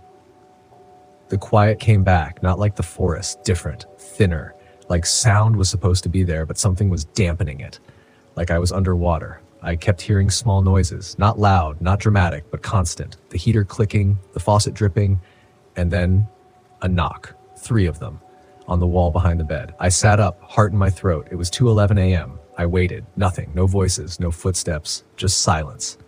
Then again, knock, knock, knock, same rhythm. Not the door, not the window, the wall, the interior wall. I pulled the sheet off and walked to the wall, pressed my ear against it. Nothing, just drywall and silence. I stepped outside. The air was biting cold, and the parking lot was empty except for my van and 1 dusty sedan. The room next to mine, 106, was dark, curtains drawn. I knocked softly on their door. No answer. No lights came on. I stood there for a while, the concrete cold beneath my bare feet, listening. Nothing moved, not even the wind. I went back inside and locked every bolt I could. That night, I dreamed of the clearing, only it wasn't empty anymore. Something was standing next to the van. Tall, too tall. Its limbs were wrong. Its face was covered in something wet and smooth like bark. It wasn't moving, but it was breathing. I could hear it, slow, in and out, like a tide, like something waiting for a signal. I woke up, drenched in sweat. The clock read 3:33. The knock came again. This time from the bathroom door. 3 knocks, sharp, hollow, like someone was locked inside. I didn't open it. I didn't move. I just sat there in bed until morning came, afraid that whatever was behind that door might be me. When the sun finally came up, I packed my things and left. Didn't even check out, just dropped the key at the front desk and drove off. I didn't have a plan. just west. Toward the coast, toward the wind and the waves, and something louder than my thoughts. I stopped talking to people after that. Something had shifted in me, like a door had opened I couldn't close. Every sound felt like a message. Every shadow seemed to lean. I was afraid of the woods, but I was more afraid of what had followed me out of them. I started to believe I wasn't alone in the van. Not in the normal way. Nothing visible. Nothing physical. But there was always a draft. A pressure. Sometimes I'd hear the zipper on one of my gear bags slide, even though I hadn't touched it, or find condensation on the inside of the back windows, even when I hadn't slept there. Once, I woke up to find all the cabinet doors open. Every single one. I'd closed them the night before. I remembered. I told myself I was sleepwalking. I told myself I was tired. But deep down, I knew I wasn't the only one in that van. Something had attached itself to me. Something old. Something that waited. I kept driving, though I stopped knowing where I was going. Every town looked the same. Wet roads, gas stations with buzzing lights, empty diners that closed too early. I avoided campgrounds now, slept in empty parking lots behind hardware stores or rest stops with busted vending machines. Somewhere with noise, somewhere lit, somewhere human. But no matter how many miles I put between me and those woods, I couldn't outrun the weight. The van had changed. It wasn't the engine or the steering or anything mechanical. It was something in the air. Like the space inside, it was heavier than the space outside. Like it pulled at me, bent time. Some nights I'd park, set up my bed, and fall asleep, only to wake and realize it was still the same night. The same minute. My phone stuck on 1:12 a.m., my watch frozen. Even the ticking of the van's dashboard clock would stop. I stopped sleeping with the curtains closed. I needed to see out. I needed proof that time still moved somewhere. And that's when I started seeing the figure. Not every night, just sometimes, usually when it was foggy, when the world outside the glass looked smudged and slow, like an old film reel burning in reverse. I'd be lying in the back, eyes open, blanket pulled to my chin like a child too afraid to breathe, and I'd see it. Not moving, just there. A tall, thin silhouette in the distance, out past the beams of the van's parking lights, sometimes beside a tree, sometimes by a lamppost. Once in a completely empty lot, just standing where nothing should have been. It didn't do anything. It didn't have to. Its presence was enough. It was like the air around it got quieter, like sound refused to touch it. And even when I blinked, rubbed my eyes, looked away, it stayed, watching. I stopped turning the engine off completely when I parked. I couldn't risk it dying again. Not with that thing out there. I started sleeping in the driver's seat, keys in the ignition, door unlocked. The fear of something outside the van had become less than the fear of what might happen inside if I stayed still too long. One night, I pulled into a turnout overlooking the cliffs near Cape Meares. Wind howled against the van, salt air thick and metallic. It was beautiful, in a brutal kind of way. The kind of place you go when you want to feel small but not alone. I left the lights off. Just sat in the dark, staring out at the ocean, trying to remember what it felt like to be safe. Then I heard the breathing again. Not mine. Slow, measured. I turned, flashlight in hand, heart pounding so hard I thought it might crack a rib. Nothing. Cabinets shut, bags undisturbed. The pop top sagged slightly with rain, but no leaks. Everything looked normal, but it wasn't. The van wasn't empty. I could feel it. That sense you get when someone's standing behind you, but more primal. More ancient, like something was coiled just outside the reach of light. I grabbed my keys, opened the door, and stepped out into the rain. The wind almost knocked me down, but I didn't care. I stood there, soaked, flashlight trembling in my hand, and screamed, "I know you're in there." The ocean didn't answer, but the breathing stopped. I stayed outside all night, back pressed to the van, watching the windows, waiting for something to shift. For the curtains to twitch, for condensation to form from someone else's lungs. Nothing moved. At dawn, I opened the van again, empty, but on the inside of the windshield where I knew I hadn't touched was a smear, just a small one, oval-shaped, like a forehead had pressed against the glass, left behind a faint, oily outline. I wiped it away with my sleeve, hands shaking. Whatever this thing was, it was clever, patient. It didn't want to hurt me. Not yet. It wanted to stay. That's when I stopped driving. Not out of exhaustion, out of refusal. I parked the van in an open lot near a laundromat just south of Tillamook. Chain link fences, cameras, bright lights that flickered but didn't fail. I told myself I'd figure it out, that I'd research the area, talk to a ranger, maybe even find a church. I was lying again. I stayed in that lot for 3 days. Didn't drive, didn't eat much. Just sat inside the van staring at the walls, waiting for the moment. I knew it was coming. And it did on the third night. I was half asleep when I heard the sound, a dragging, not outside, above the roof of the van, like something heavy was shifting its weight across the fiberglass pop top. Slow, deliberate, back and forth. I didn't move, didn't breathe, just listened. Then a whisper. Not a word, not a sentence, just the sound of something speaking without breath. Too quiet to make out, too close to ignore. Then the pop top began to lift. Not fast, not sudden. Just an inch, then 2. The canvas sides flexed with the strain. My van's pop top was manual. It didn't lift on its own. My mouth went dry. I slid out of the sleeping bag, grabbed the knife from under my pillow, and back toward the driver's seat. I couldn't run anymore. I couldn't leave. This thing, whatever it was inside the story of my life now. Not just my van, not just my mind. It had wrapped itself around the narrative, the memories, the moments. It had threaded itself into my timeline. I flicked on the headlights and the sounds stopped. The top settled, the canvas stilled. Silence. But I didn't sleep. I sat there, blade in hand, headlights blazing into the empty lot, daring the dark to move again. When the sun rose, I stepped out and climbed onto the roof. Nothing there. But in the dust along the edge of the pop top was a line of faint impressions. Not footprints. Fingers. 10 of them. Too long, too thin, pressed in a pattern like something had crouched low, bracing itself as it watched. I should have left the van behind. Just walked away. Bought a bus ticket. Hitchhiked. Lit the damn thing on fire and let it burn against the skyline. But I didn't. I told myself it was all in my head, that I'd spent too many nights without sleep, that my brain was building monsters out of shadows and silence. That's the thing about fear. It doesn't come crashing through the door. It seeps under it. So slow, you barely notice. And soon, you're the one inviting it in. I started talking to the van. Out loud. Just little things at first. You good today? Or let's make it a quiet one, huh? Harmless, like when you talk to a pet or your houseplants. But eventually I started saying things like, I know you're still here. Or, what do you want from me?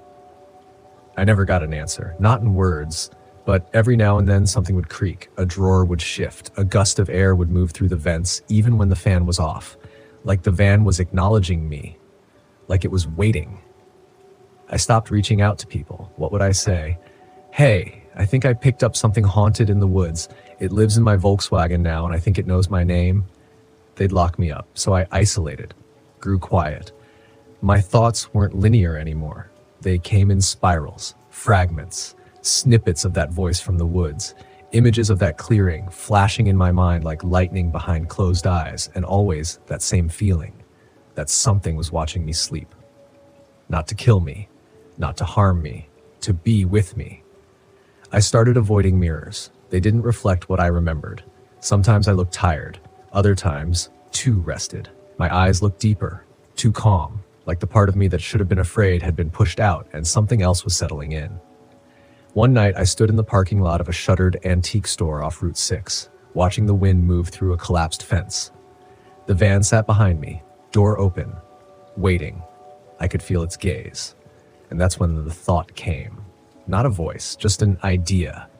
Soft but persistent. You'll never be free unless you go back. That was the deal, wasn't it? It didn't attach to me in a parking lot. It came from there. It knew me because I heard it. I saw it. I stood in that clearing and didn't run. Whatever it was, I'd been marked. And maybe, just maybe, if I went back, I could leave it there. The idea stuck like a seed in my gut. And over the next few days, it grew. I didn't even realize I was heading north again until I passed Aberdeen. A familiar road, a familiar turn. The trees started to close in around the highway again. The fog returned, thicker than before. The same logging trucks, the same twisting two-lane death wish curves. And with each mile, I felt a strange calm settle in. Like acceptance. Like I was doing what I was meant to. By the time I reached the forest road near the trailhead, the sun was gone. The sky bruised purple and black. Rain started to fall again, not heavy, but constant, like it was trying to wash something away, but couldn't. I parked the van in the same spot, right there, muddy, sloped, still with the imprint of my last departure barely visible in the earth. It felt like I'd never left, and maybe I hadn't. The van groaned as I stepped out. The door stayed open behind me, the cabin light casting a soft glow across the trees. I turned off my flashlight. No need for it. I remembered the path. Even in the dark, my feet knew the way. Each step pressed deeper into the memory of that first night. The smell of pine, the sharp, acidic rot of wet leaves, the stillness. But this time, it didn't feel like a violation. It felt like coming home. The clearing opened like a mouth, swallowing the last of the light, and there it was, my old fire ring, still blackened. The imprint of tire tracks where I'd once parked. The earth had healed, but barely. The space felt different, less empty. The trees leaned in now, curved like ribs. I stood in the center, heart thudding, breath shallow. Then I spoke. I'm back. No echo, no wind. Just silence, but not the empty kind. The listening kind. I took a deep breath and stepped out of the circle of flattened earth toward the spot where I'd first heard my name. I brought it back, I said. I brought me back. And then something moved, not in front of me. Behind me. Back at the van, I turned, flashlight off. The cabin light still glowed faintly, and silhouetted in the doorway was me, or something wearing my shape. It didn't move. It didn't wave. It just stood there, hand braced against the frame, like it was watching to see what I'd do next. I couldn't breathe. I couldn't think. My legs wanted to run, but the air held me in place. The figure tilted its head, like a dog, like it was curious. And then it spoke, not with a mouth. Not with sound, but directly into me. You brought yourself back, now I don't have to follow. And then it stepped down, barefoot into the mud, and walked into the woods. Not away from me, through me. Like smoke through a doorway, like it had never needed a body to begin with. I dropped to my knees, not from fear, from release. The pressure was gone, the weight, the gaze. For the first time in weeks, I felt light, but also hollow, like something had been taken from me. Something I'd never even understood was there. I sat in that clearing until sunrise, not moving, not sleeping, just waiting to feel real again. When the sun finally touched the trees, I stood, walked back to the van, and looked at my own reflection in the glass. Still me. Me. But not exactly. I didn't drive for 2 days after that, not because I was afraid of the van anymore, but because I wasn't sure who would be driving. That's the part they don't tell you.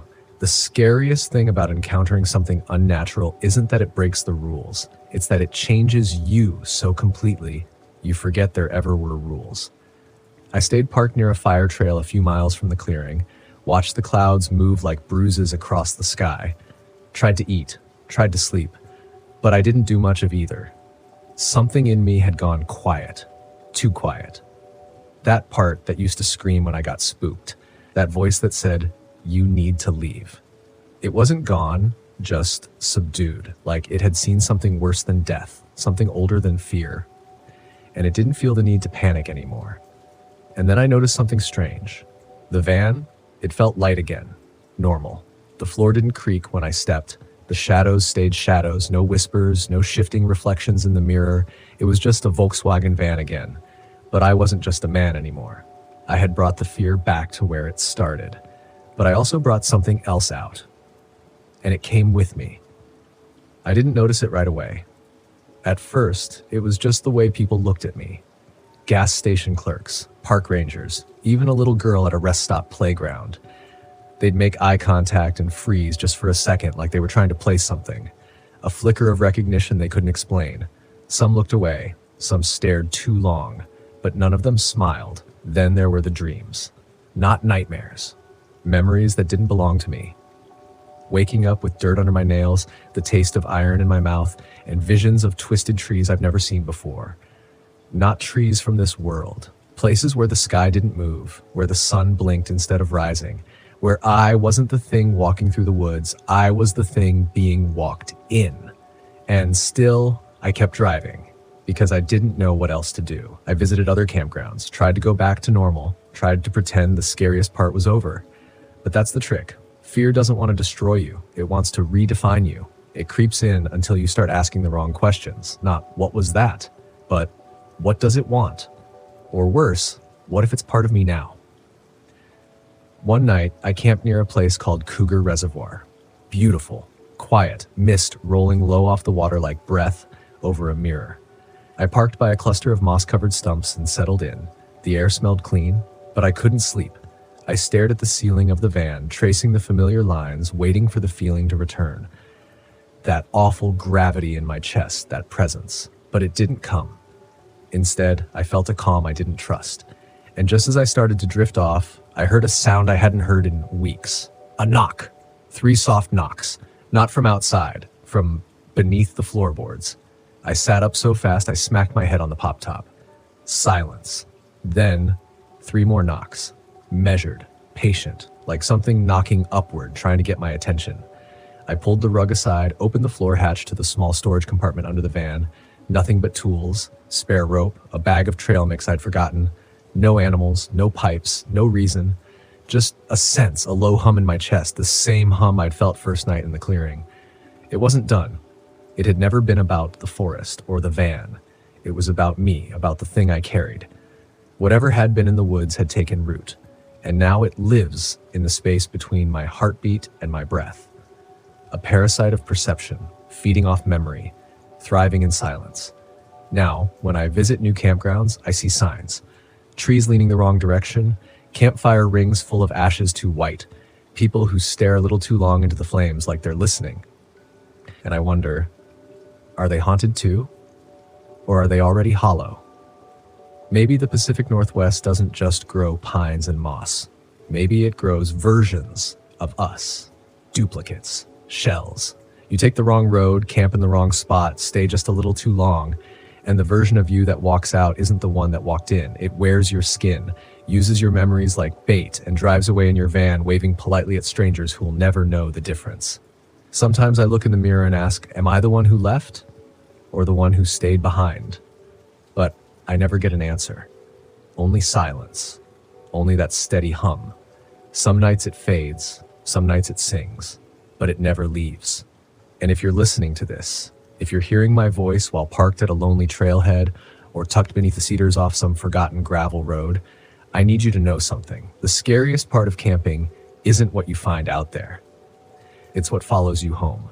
Because you can escape a bad night, you can outrun a storm, but you can't run from the version of yourself that chose to stay in the dark when the fire went out, the one that let something else in, not by force, but by invitation.